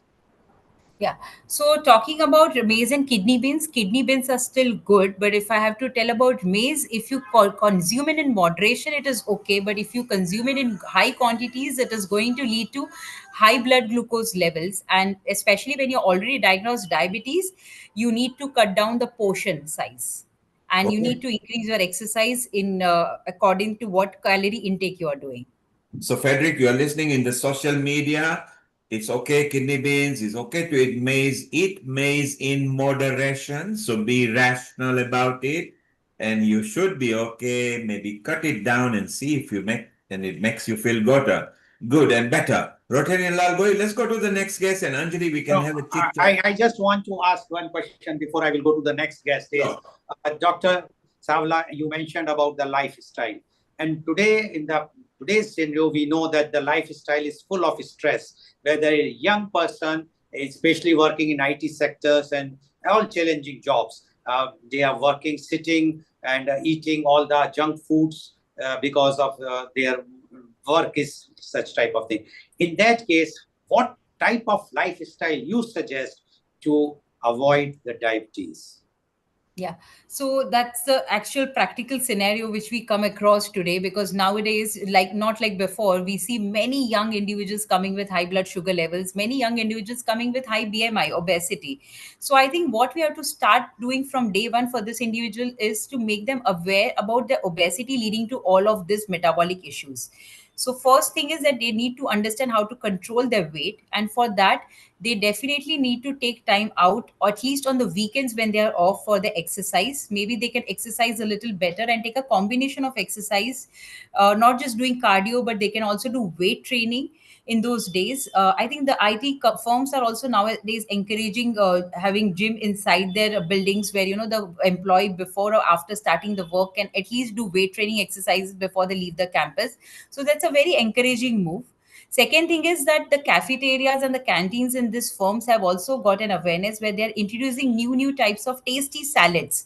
So I think we need to develop that taste for the salads, and we need to develop that tendency to consume more of salads, more of water, and then take carb, because we don't live in an era where we need to consume all the carbs like roti, rice, everything in a meal. We now need to choose one carb in the meal, which is going to give us energy, which will be long lasting, plus it will give us a less amount of spike in the blood sugar level. Like using an oatmeal is very helpful, using chickpeas is very helpful, taking caesar salads which have less calories, less bread in it, helps to fill your stomach and at the same time give you less spike in your blood sugar level. For all those people who come from IT, I always say that keep alarms in your phone. After 1 hour, make sure that you walk in the office for 5 minutes and then get back to your chair. So that will keep them active during the weekdays, and maybe at the weekend they can compensate by doing exercise, because the exercise advised is 150 minutes a week. So if they finish 150 minutes a week in 4 days or 5 days, it will at least keep them in proper shape and prevent this metabolic ailments. Okay, thank you very much, Dr. Savla. Be there. We will ask more questions after our second guest. And I would like to invite and introduce our second guest tonight. And he's Rotarian Dr. Ramin Goyal. Rotarian Dr. Ramin Goyal is MS, FRCS, FAS, MBS.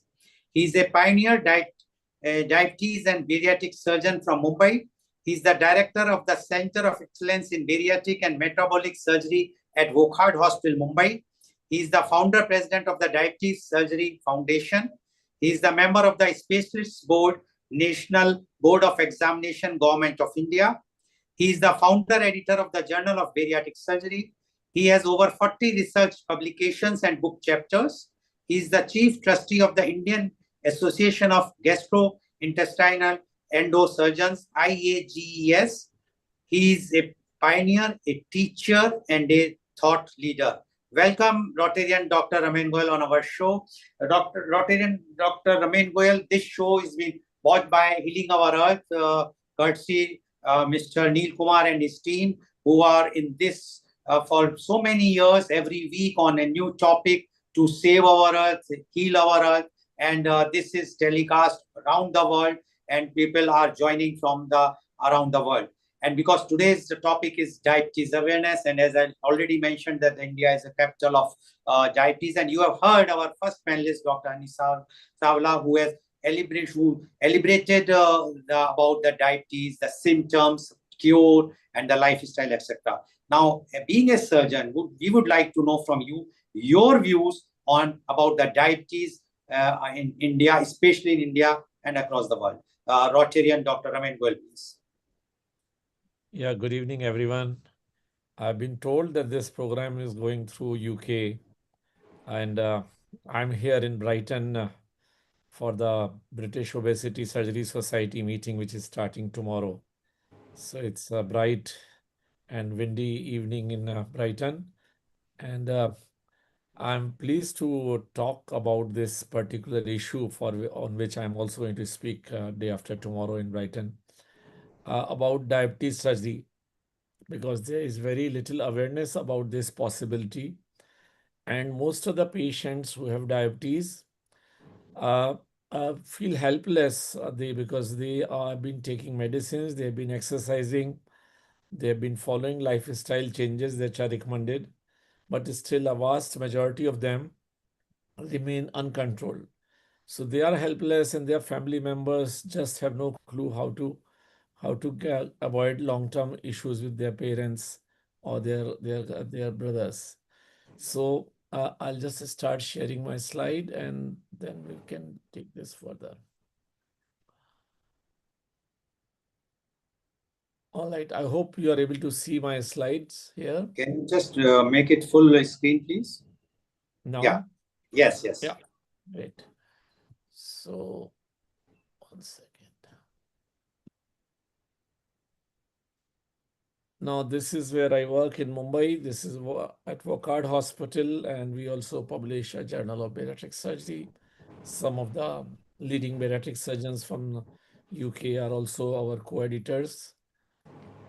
And नमस्कार, मी this is a Shivraj Bendre. Me police sub inspector आहे. माझी April महिन्यामध्ये बॅरेटिक surgery झालेली आहे.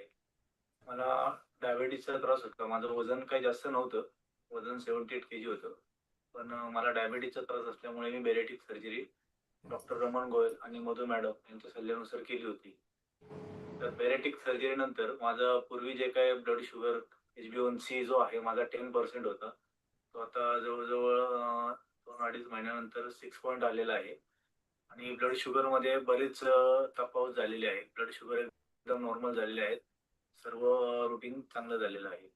So he's a police inspector who had a surgery for, he was just 78 kgs, but his HbA1c, even with all the medicines and very active physical lifestyle, was still at 10. And he underwent this surgery, and he says within 2.5 months, the HbA1c has come down to 6. So this is the kind of change that is seen when we do a metabolic surgery. This is just an idea of to give you an idea of what's happening in India. The diabetes is almost in 20% of population, more in urban areas, while the pre-diabetes is in another 20 to 30% population. So overall, almost 50% of the population is either diabetic or pre-diabetic. And the scary part is that the pre-diabetes is equal in rural and urban area. That means over a period of next 5 to 10 years, diabetes will become almost same in urban and rural areas. And this is where the problem starts. Because just the diagnosis of diabetes is not an issue.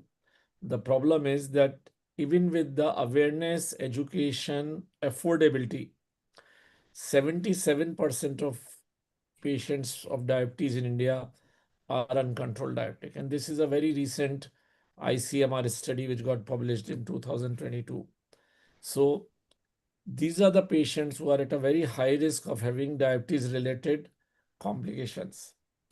Almost 50% of diabetes patients have at least 2 complications. All right. So this is a problem for which there is and it's an expensive disease. I'm sure Dr. Sabla has discussed this. But this is the kind of cost that India incurs, $31 billion in 2017. We just need to have the new data. And as many of you are aware, that medical treatment is the first cause of poverty in our country, because it leads, diabetes alone exhausts up to 25% of average household income. And this is where we need to discuss. This is what I said.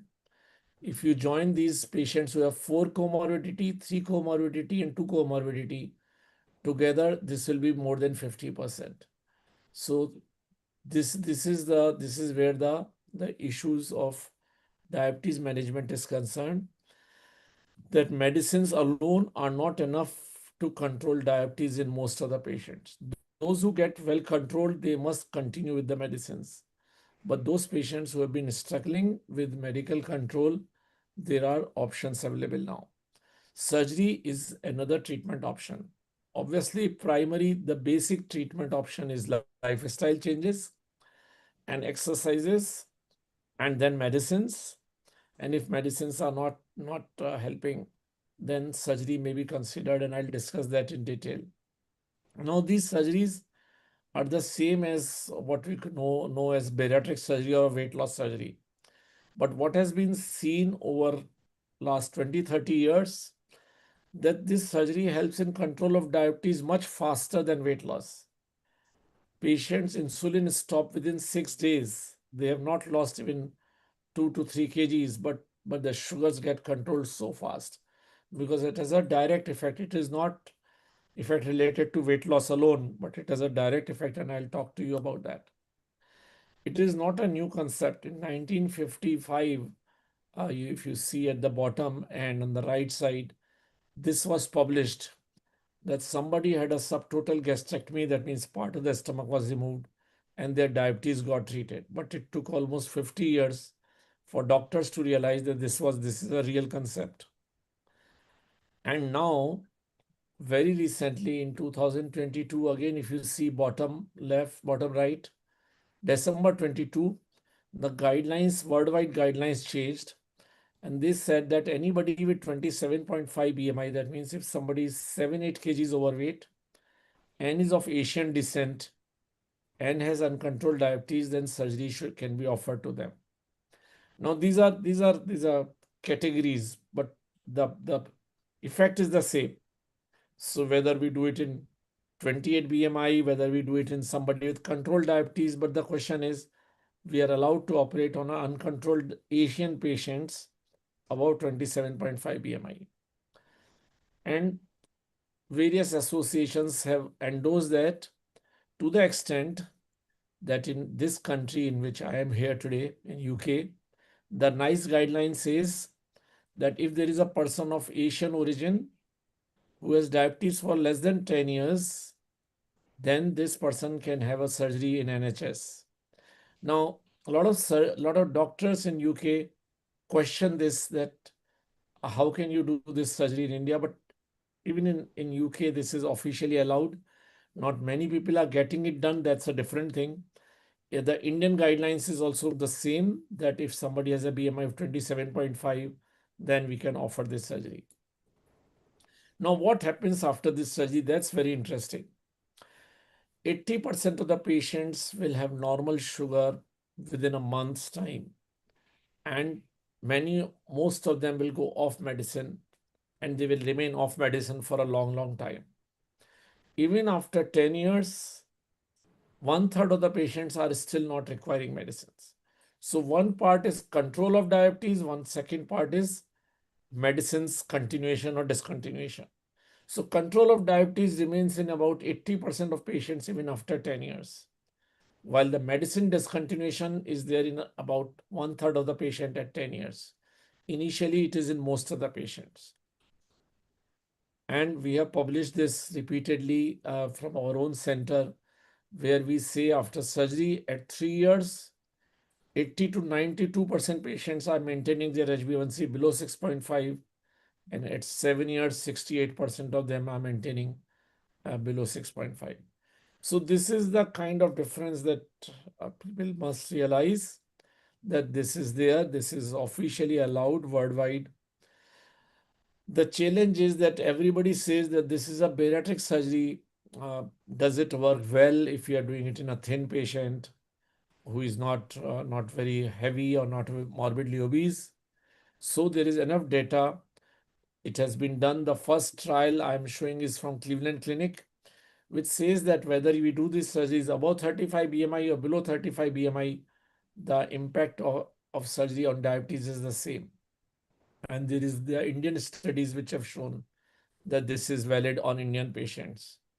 So now the guidelines says that we can operate on these patients. The surgeries are the same. I believe some of you are aware. These are the same surgeries like a sleeve or a bypass. I will not go into technical detail.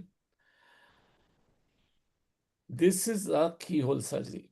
A laparoscopic surgery, as most of you are aware, a surgery which takes just about 1 hour and treats your diabetes lifelong.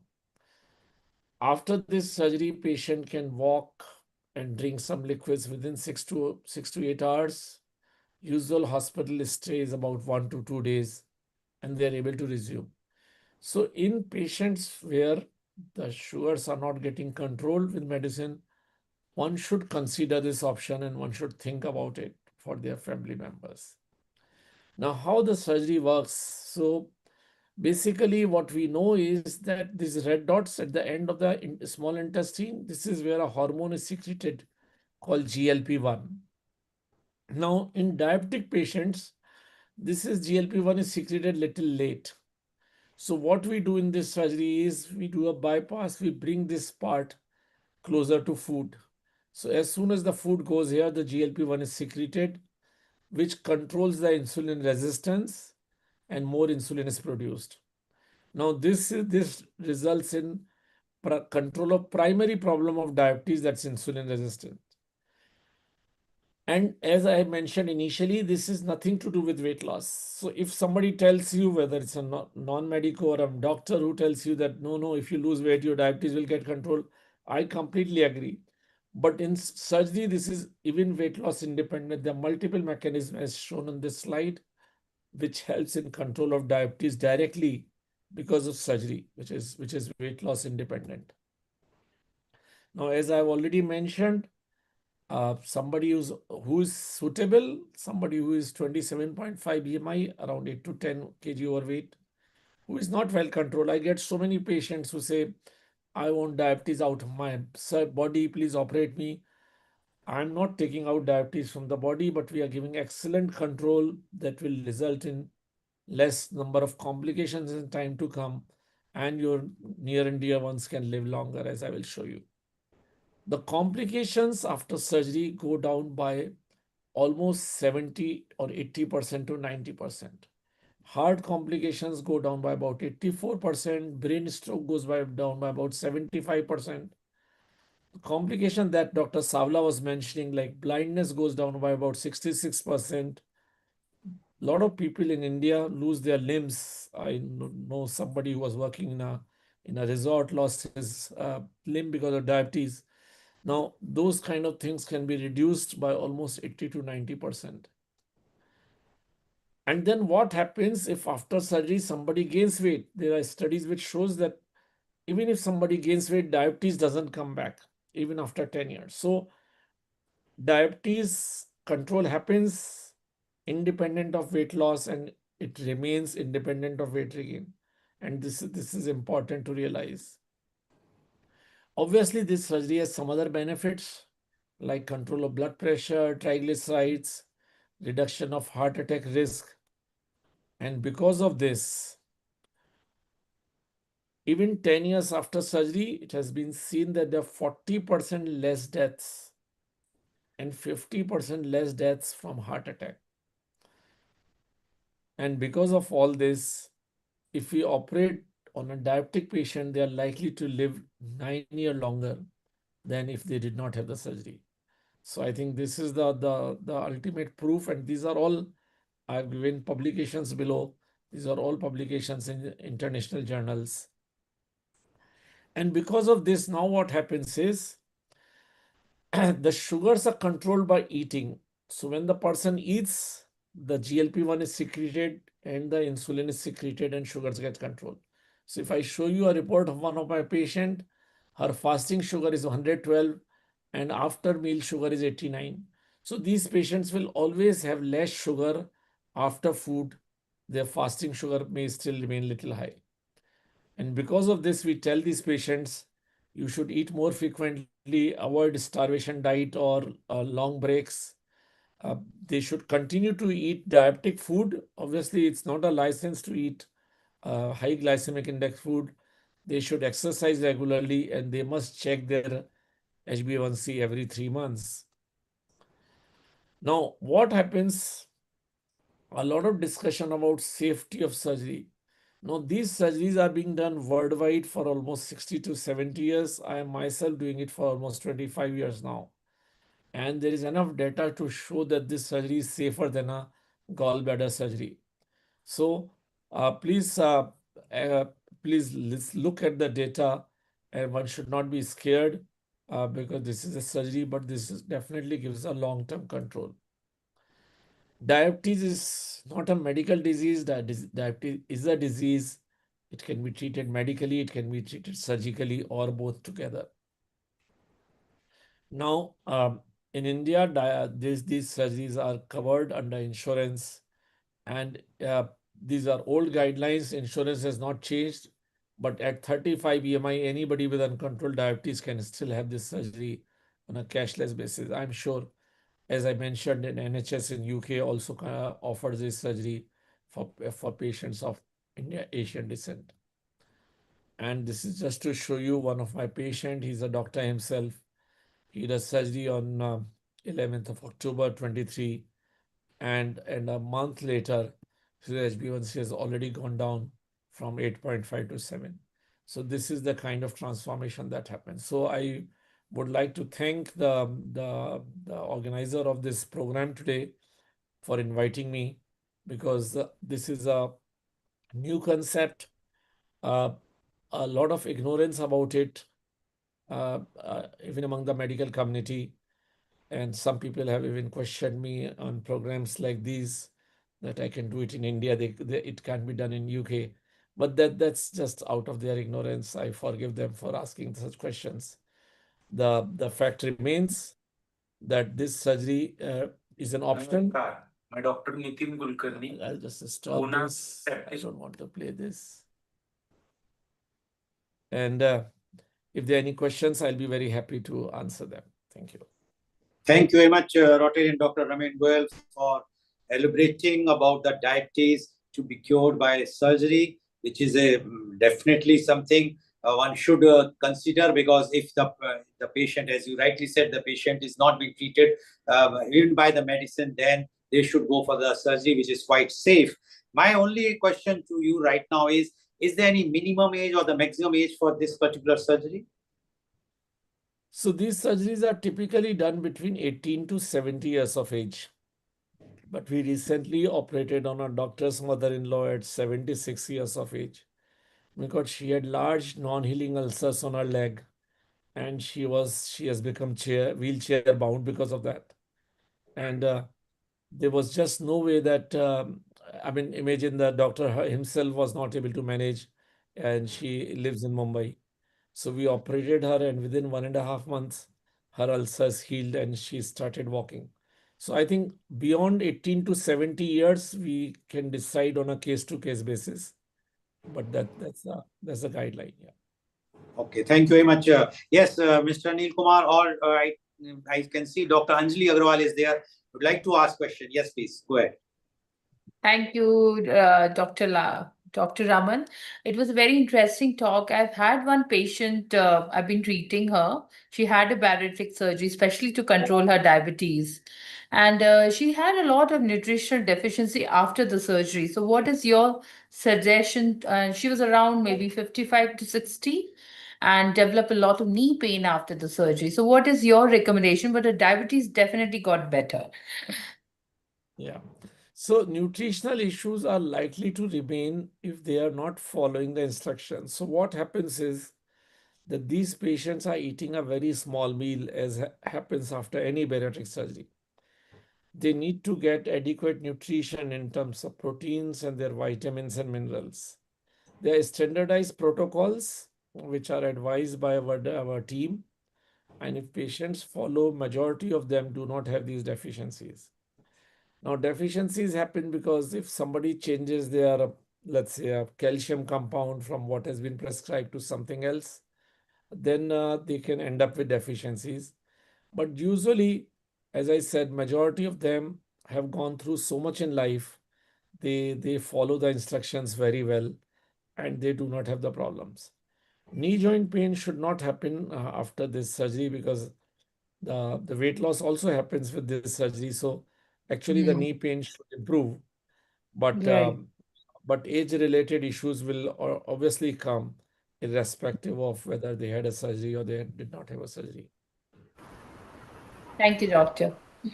Okay. My another question to you, Dr. Ramin Goel, is how much it cost the surgery, because people have that apprehension that it might be costing too much. No, we are not that expensive. The surgery is covered under insurance, at least in India now, and 80% of the patients we operate are getting it done the cashless route. So for them, this costs nothing. But just to give you a figure, for international patients, it would be somewhere about 3 lakhs to about 4.5 lakh rupees, or about $5,000. So around that could be the best way to know. But it depends on the which class patient comes, or which hospital patients come. But this is usually the approximate cost. Okay. Mr. Anil Kumar would like to ask questions. Thank you, Rotarian Lal Gohel. As usual, you bring so many eminent personalities. Dr. Raman Gohel obviously has been part of Healing Our Earth before as well. And I believe maybe he is the most prominent, or maybe the first non-surgeon, bariatric surgeon certainly in Mumbai. Isn't that right, Dr. Raman Gohel? I'm a bariatric surgeon. I'm not. Yeah, I'm a bariatric surgeon, the first one in Mumbai. Yes. Yes, and you're there in Mumbai Central, a very prominent place and organization that you are working. So we're very proud to have you here. Your relationship with different experts in different part of the earth. So welcome to Brighton. Brighton is where I got my degree so many years back. I'm obviously younger than you, but in 1979, that's where I used to study.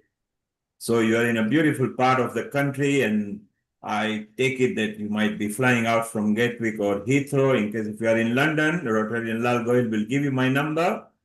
We can maybe hook up. Why we are very proud of you is that not only are you cool when you are dealing with your patients, the wealth of information that you have accumulated is so useful. So from the social media, the general looking at different question, I think one of the questions is, what are the risk factors of doing bariatric surgery? Okay, so I'll explain it this way. The risk in the surgery is that there's a long list of what can go wrong, but things don't go wrong. Surgically, the risk is not so high. The risk is more in the patient. So if this patient who has uncontrolled diabetes undergoes appendix or a gallbladder surgery or a knee replacement surgery, the risk remains the same. We treat majority of our patients have diabetes, and we work in a very good hospital, so the infection possibility is minimum. The hospital ensures that the quality of sterilization is excellent. Otherwise, there are not many issues that we face. But theoretically, yes, anything can go wrong. These are the patients who had a heart surgery in past. Some of these patients come to us who are on dialysis. Some of these patients already have a heart failure with an ejection fraction of 20%. And since Dr. Hani Savla works and I work together, she manages the medical part of them, and I look after the surgery part. So she manages the difficult part. I do the easy job of just doing the surgery, because these are the patients who are medically more unstable. Fortunately, these are not emergency surgeries, so we are able to optimize them with the help of our medical team, physician like Dr. Hani Savla, and we are able to we get time to prepare them, and then things don't go wrong. So it's so beautiful that, I mean, both you and Dr. Hani are from Wokat Group, which is a big brand of India, certainly in Mumbai. Everybody knows them, and in other states over there. You mentioned that the risk factor are just maybe as much as any surgery could be, and as long as the patient takes care of them, there is a good chance of recovery, and also maybe alleviating diabetes and maybe other diseases that could be contracted because of huge obesity. What, according to you, is a safe BMI? Because America changes, Japan changes, UK changes, India changes. So what is a guideline? And BMI doesn't mean that if you have a good BMI, you don't get diabetes. But what do you think is a safe BMI? No, I don't think there is anything like safe BMI for developing diabetes. Diabetes is an independent disease, and if a person puts on weight, the possibility of diabetes increases. But that's an entirely different disease. In India, the safe BMI that we consider is 23. So 23 and below is considered normal. Above 23 is considered overweight, and above 25 we consider it obesity, which is much lower than the British or American guidelines where the BMI has to be 25 and 30. So it is lower for patients for people from India because we have less muscle mass, and even a few kg weight gain leads to more fat percentage and more possibility of disease. So I think the safe BMI is whatever you can achieve. If you are 30 BMI and if you can come down to 28, I think that's a big achievement. Or if you maintain at 30, that's also creditable. So I think let's not enter into stigmatizing people who are struggling with obesity. Wherever, as Dr. Savla was mentioning, if you are eating healthy and if you are exercising regularly, any BMI could be a good BMI for you. So there you are. Don't be scared if your BMI is very high. That doesn't mean you're past it. Let's ask a diabetic patient over here, Dr. Lingeswari, who is diabetic and he's a doctor as well. Dr. Lingeswari, what have you Yes, learned sir. from Dr. Raman and Dr. Honey? Yes, they are very informative, and I also worked in the diabetology unit at the hospital, a teaching hospital, and I find the proportion of Asian Indian diabetics are far more than the Western Europeans and so on. And the diet, I mean, it's quite obvious the diets are quite different, and obesity exists in both groups, but I don't find the European origin or Caucasians having diabetes as often as the obese in Indian population. So that's quite intriguing. Um, what else can I say? What So was let's the other go. thing you asked me? You asked me two questions. So let's go to Dr. Honey there, because then it comes to maybe diet or the African population, maybe because they don't have diagnosis center, they seem to project lesser diabetic per population over there. Dr. Honey, do you feel that the South Asian actually suffer more, and South Asian being predominantly like India, Bangladesh, Pakistan, Sri Lanka, etc.? Yes. Do you think our diet is bad? And if that was the case, our forefathers who were living in more in rural areas were very fit. Do you think diabetes has just suddenly sprung up in the last 70, 80 years, or do you feel something else is happening? Yeah.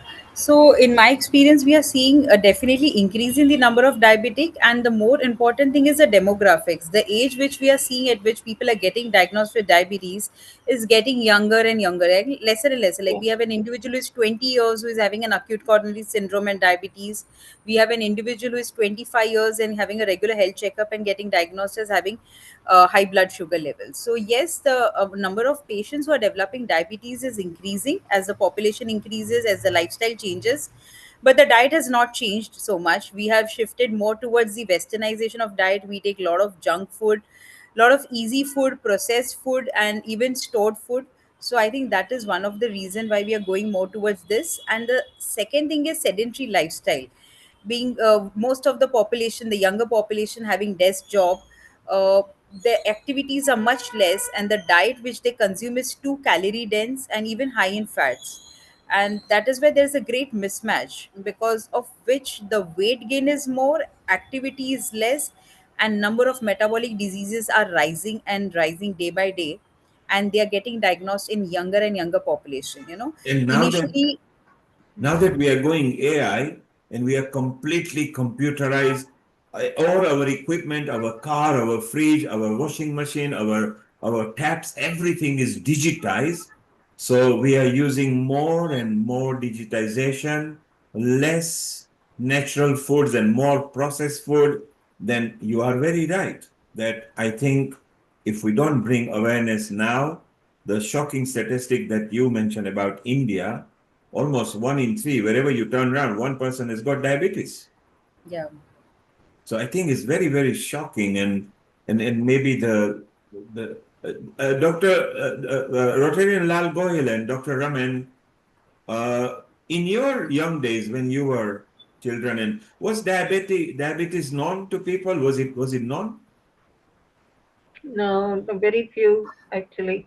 It wasn't such a big problem in India or anywhere else. And the changes that I can say that is happening over the generations is that, say, for example, in our childhood days, we had three meals, mom cooked or family cooked, and we had breakfast, lunch, and dinner. We didn't eat between the times, and we didn't go and snack in the middle of the night, and we never had such habits. And the elders were strict on that, and all the food was cooked from scratch. You didn't have this idea of, oh, order food today, order food for next week. Such things, everything was freshly cooked, then and there cooked, then and there eaten. And the people didn't even need a fridge because everybody cooked fresh. So fresh eating, Yes. strict upbringing was good. And Rotarian Lal Goyal and Rotarian Raman, in your childhood days, again, was diabetes very prominent and everybody knew, or do you think you have seen the spike in the last 30, 40 years? Yes. If you're asking me the question, Yes. as the doctor, the previous, she mentioned is right, that at that time the food was cooked fresh. There is no fridge. I remember that we got our first fridge in 1959 or 1960. Before that, everything was cooked freshly, and there was no urea to be used in the fertilizer. Everything is organic at that time. Yes. While today we are purchasing organic fruits and vegetables from malls and from the shops. We don't know whether it's organic or not. So that is one of the reasons. Second reason, there is no air conditioner at that time, either at home or in office or in the car.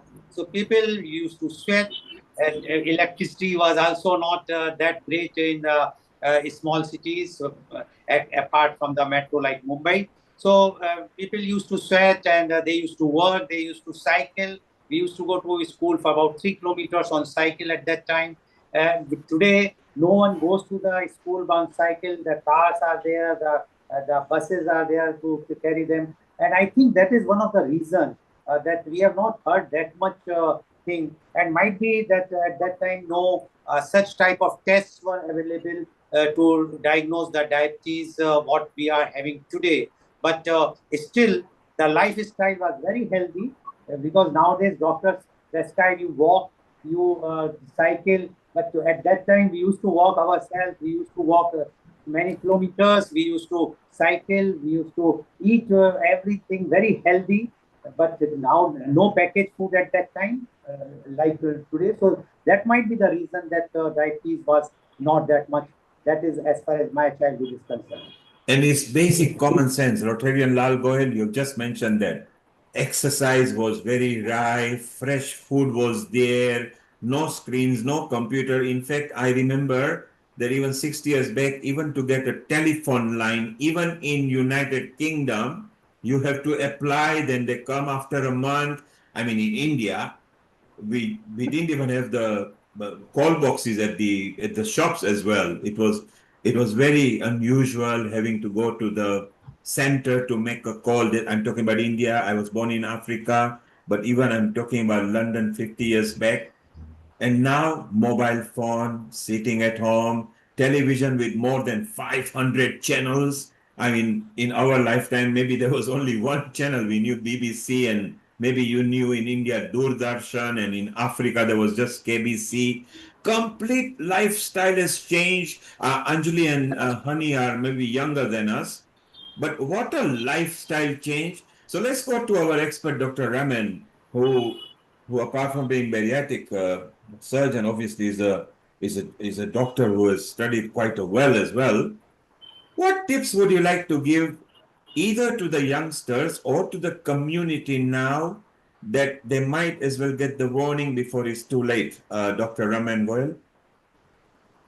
I think the tip part is very simple. eating healthy, making right food choices, and being physically active. More important than that is to do a regular health checkup. You know, if you are under 50 years, maybe once in 3 years at least, uh, or above that every year, because of the high percentage of diabetes that's being diagnosed now is because people are getting themselves tested. Besides the junk food and lack of exercise, I remember when I was doing my graduation in medicine, we did a camp in a town in north for eye checkups, and 50% of those whom we tested were diabetic, and they had no clue about it. So the people are not aware that they are suffering from diseases, and regular checkup is so important. So I think a concept of glycemic index, that you eat food which doesn't increase your blood sugar, is so important and so simple to follow. People follow bigger things in life, like they try to do intermittent fasting, try to eat only in 8 hours window, which is so demanding. But instead of that, if they concentrate on low glycemic food, um, avoid snacking, as Dr. Lingavati was mentioning, that avoid snacking between meals. These are the things which are important. Physical activity, whatever is possible. It's not necessary that everybody goes to a gym or everybody exercises 1 hour a day. But if you're physically active, that is good enough. I think these are part of healthy living and not necessarily with related to diabetes. What are your most favorite five, six foods, whether it's vegetable, nuts, or fruits, or simple food that you think is generally available in every country, which are low glycemic index? I think if somebody is non-vegetarian, non-vegetarian food is a good low glycemic index food. So high protein food is good low glycemic index food. The challenge comes where, and similarly are vegetables. Vegetables are also low glycemic index food. The challenge is with the fruits and with the nuts and with the cereals. So whether it's wheat or rice or fruits, people start believing that something is light and like let's say watermelon, but it has such high glycemic index that it's absolutely bad for a diabetic. So understanding the science and not just going by logic is so important. So if one take home message for diabetics is to be taken from this program from my side, it is just open up Google, search for glycemic index of food items that you consume, and you will realize that if you are a diabetic or somebody in your family is diabetic, where all they are going wrong. It could be something very simple, like a lot of people believe that eating cereal like jawar is good or bajra is good in India. But if you read the glycemic index, they will find some of them are not really safe. So they are not safe for diabetic, but they may be safe for non-diabetic. So for if since we are discussing diabetes today, I think glycemic index is one thing that must be considered before making any food choices. And most of us eat only 8 or 10 types of food items. We talk of cereals, chapatis, rice, dals, and non-veg. So if you are looking at fruits and cereals, you just need to find between these two which are the safe ones, and you need to make small food choices. Like some of our parents were eating this besan ki roti, the what do you call, the chickpea flour, which is good for diabetes. But a lot of people do not eat that because they say it's heavy. But the question is, for diabetic, it's better than eating just a plain wheat or a maida ki roti or the white flour. So I think those small changes can make diabetes control much easier for a patient like that. Thank you, Dr. Raman. And Dr. Hani, same question. what favorite foods that you safely eat, or you can think general public, not just in India, because nowadays generally most of the country have got almost any foods that is coming, because the world exports and imports foods. Maybe eating seasonal fruits and foods are better, but what do you feel that is easy to eat, that could be safe and generally okay? Because if people are not expert to know what the index is, and they look for calorie and sugar per 100 grams and fat per 100 grams, what is the easier way to talk to people so it is fairly safe to consume those kind of eat foods? Like, I think avocado is okay to eat, it's a good fat. Carrot is okay, you will not die eating carrot or lettuce or avocado or cucumber. But what would be easy for you? So I think Dr. Goel had very nicely enlightened how it is important to choose certain foods.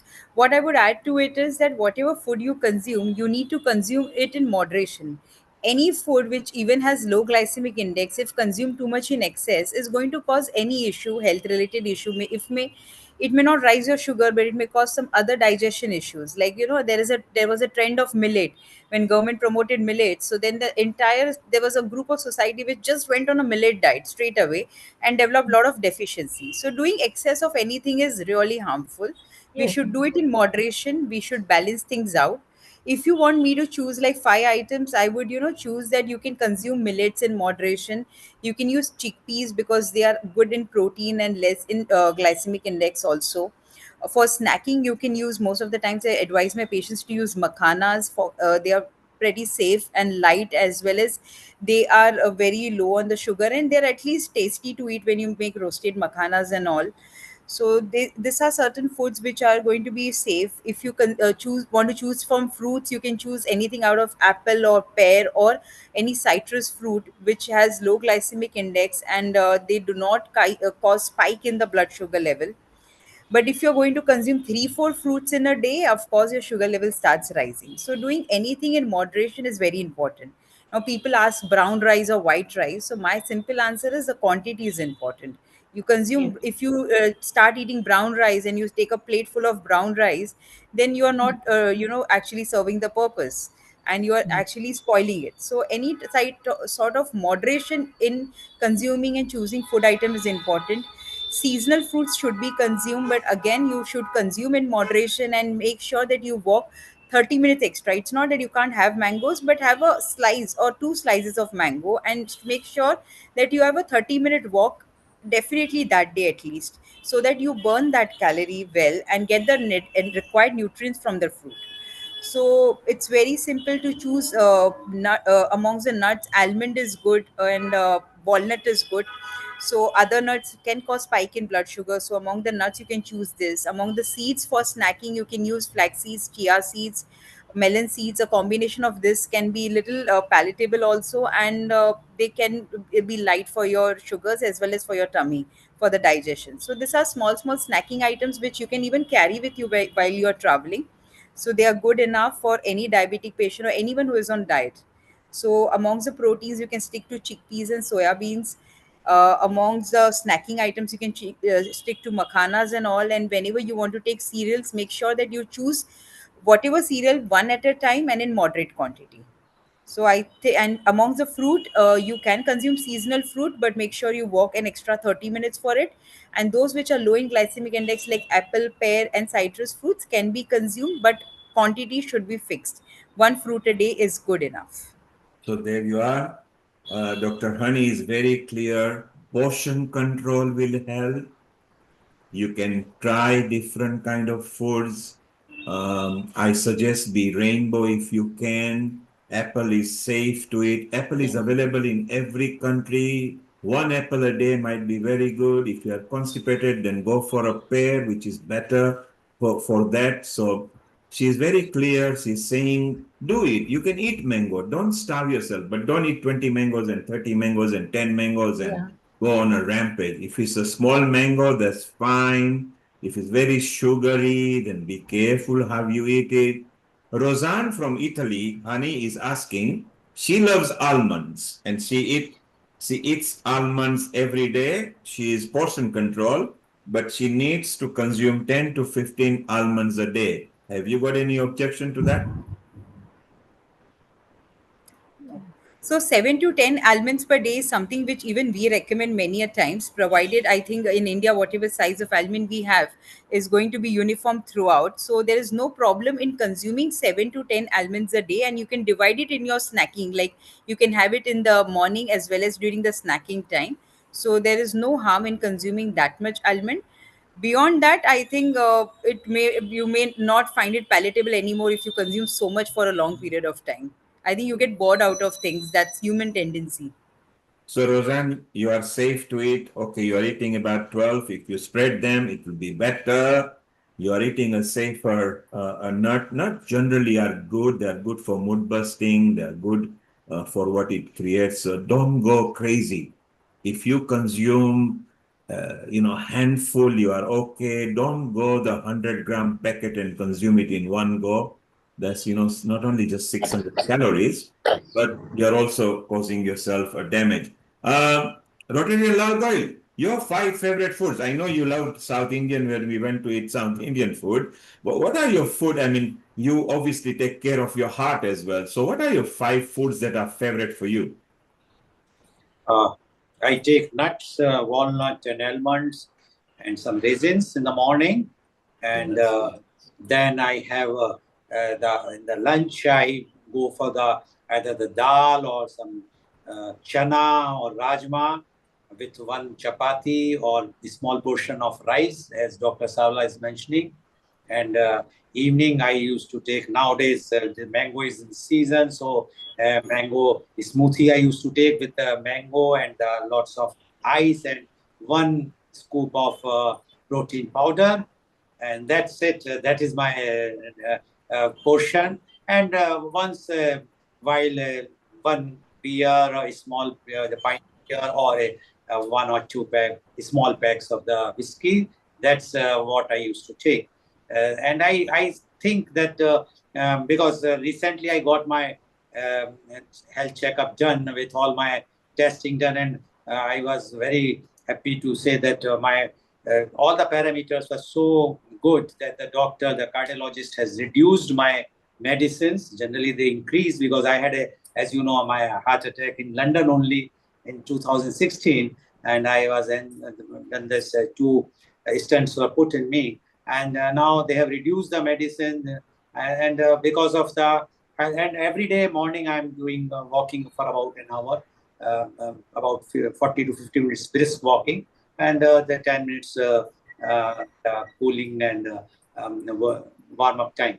So this is the thing which I feel that if at least after 50 or 55 one should have. But the problem which we are facing in India, which is very alarming, because being the charter president of Rotary Club of Organ Donation International, a research has been done, the survey has been done in Karnataka, Bangalore, which is a IT hub, and they says that 20% of the IT professionals are suffering from organ failures, and because of the lifestyle.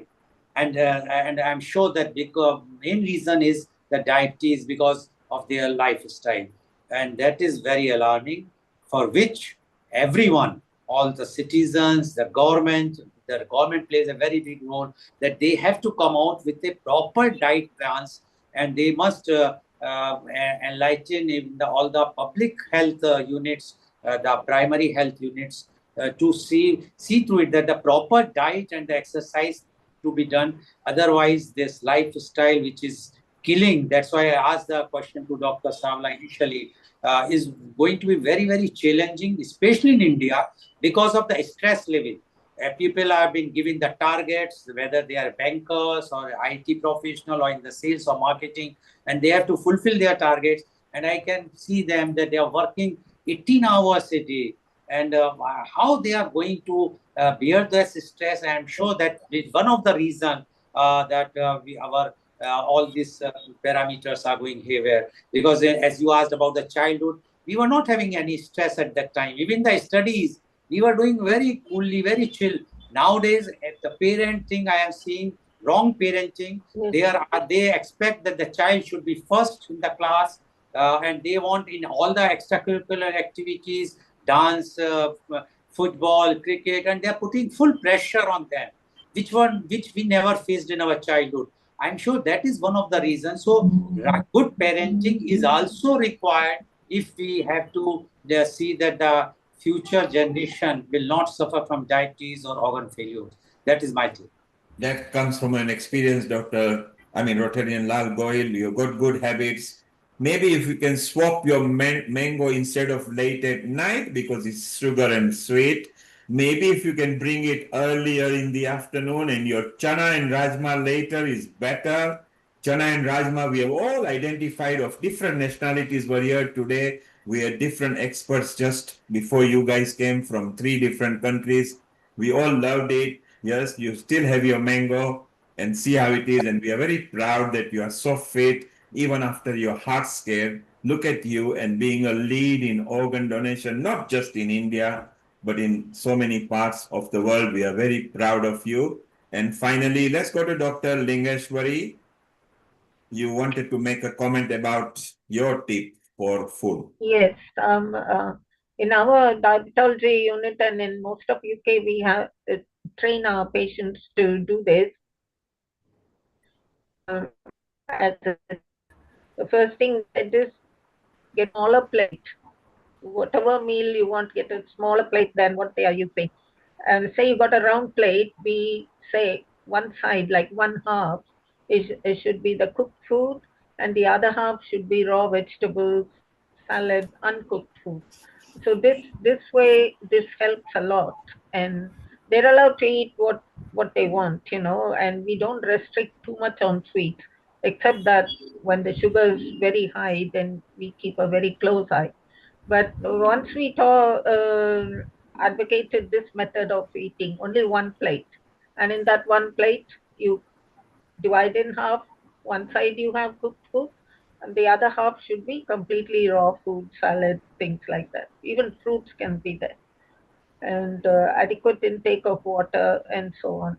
But that made a big change, because normally when you see, especially Indian food, they bring a big thali and there is so many things, and half may be wasted also.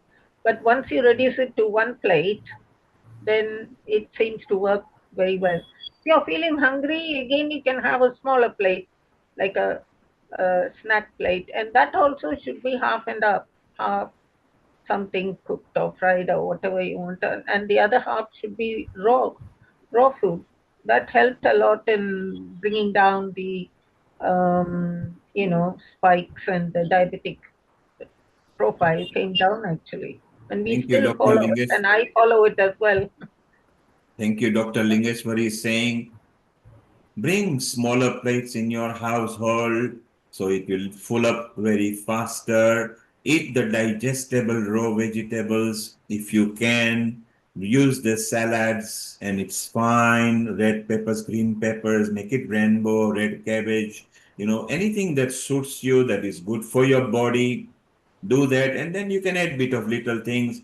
If you are Gujarati, be careful of your fafda, gathia, jalebi and everything. And if you are a Yes. Bengali, oh, don't go to the sweet market, because everybody eats so much of that.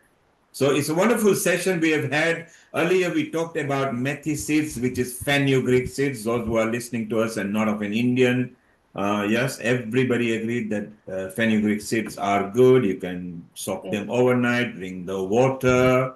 Bitter gourd is good as well. So everybody has their own opinion. Eat what suits your body. Don't overeat. Don't get a sugar spike. Live happily forever and ever, and try to avoid the instruments that your laptops, desktops, mobile phone control you. Do what Rotarian Lal Goyal said. When we were young, we used to visit the friends and family, and we used to have a life beyond the computer and screen. Love you all. Thank you very much. And what a wonderful session we have had. Rotarian Lal Goyal, Dr. Raman Goyal, you are in Brighton, in a beautiful South England part of UK. Do give me a buzz in case if you are coming to London as well. we wish you all the best. We are very proud of you. You are very well known here in Mumbai. Honey, what a wonderful, and you of course know Dr. Raman Lal because you are both from Wockhardt. So a wonderful session. You're all part of Healing Our Earth. Join Healing Our Earth anytime you like. Rotarian Lal Goyal generally hosts his sessions whenever he's here by 9 o'clock Indian time. Dr. Lingeswari, you are new to us. We hope you enjoyed yourself. You're part of Healing Our Earth as well. So thank you, Anjali. Time to say Gayatri Mantra, and we wish a big special prayer to all the people who perished in the flight, Air India flight from Ahmedabad, which was departing to London. Even the King Charles of United Kingdom declared 1 minute silence for it and was wearing the black armband today during his journey for his birthday. So may they all rest in peace. Om Shanti, Shanti, Shanti. Anjali, Gayatri Mantra, and then we can close. Thank you. Thank you, everybody. It was a very beautiful session today. We learned a lot. Thank you, Dr. Hani, Dr. Raman, Dr. Rotarian Lal Goel. It's been wonderful, having such, informative session with all of you. Let's join our hands in prayer and we'll be saying Gayatri Mantra 3 times. Okay. Om Bhuvasva Tasvaviturvarenyam Bhargo Devasya Dhimahi Yo Na Prachodaya Om Bhuvasva Tasvaviturvarenyam Bhargo Devasya Dhimahi Yo Na Prachodaya Om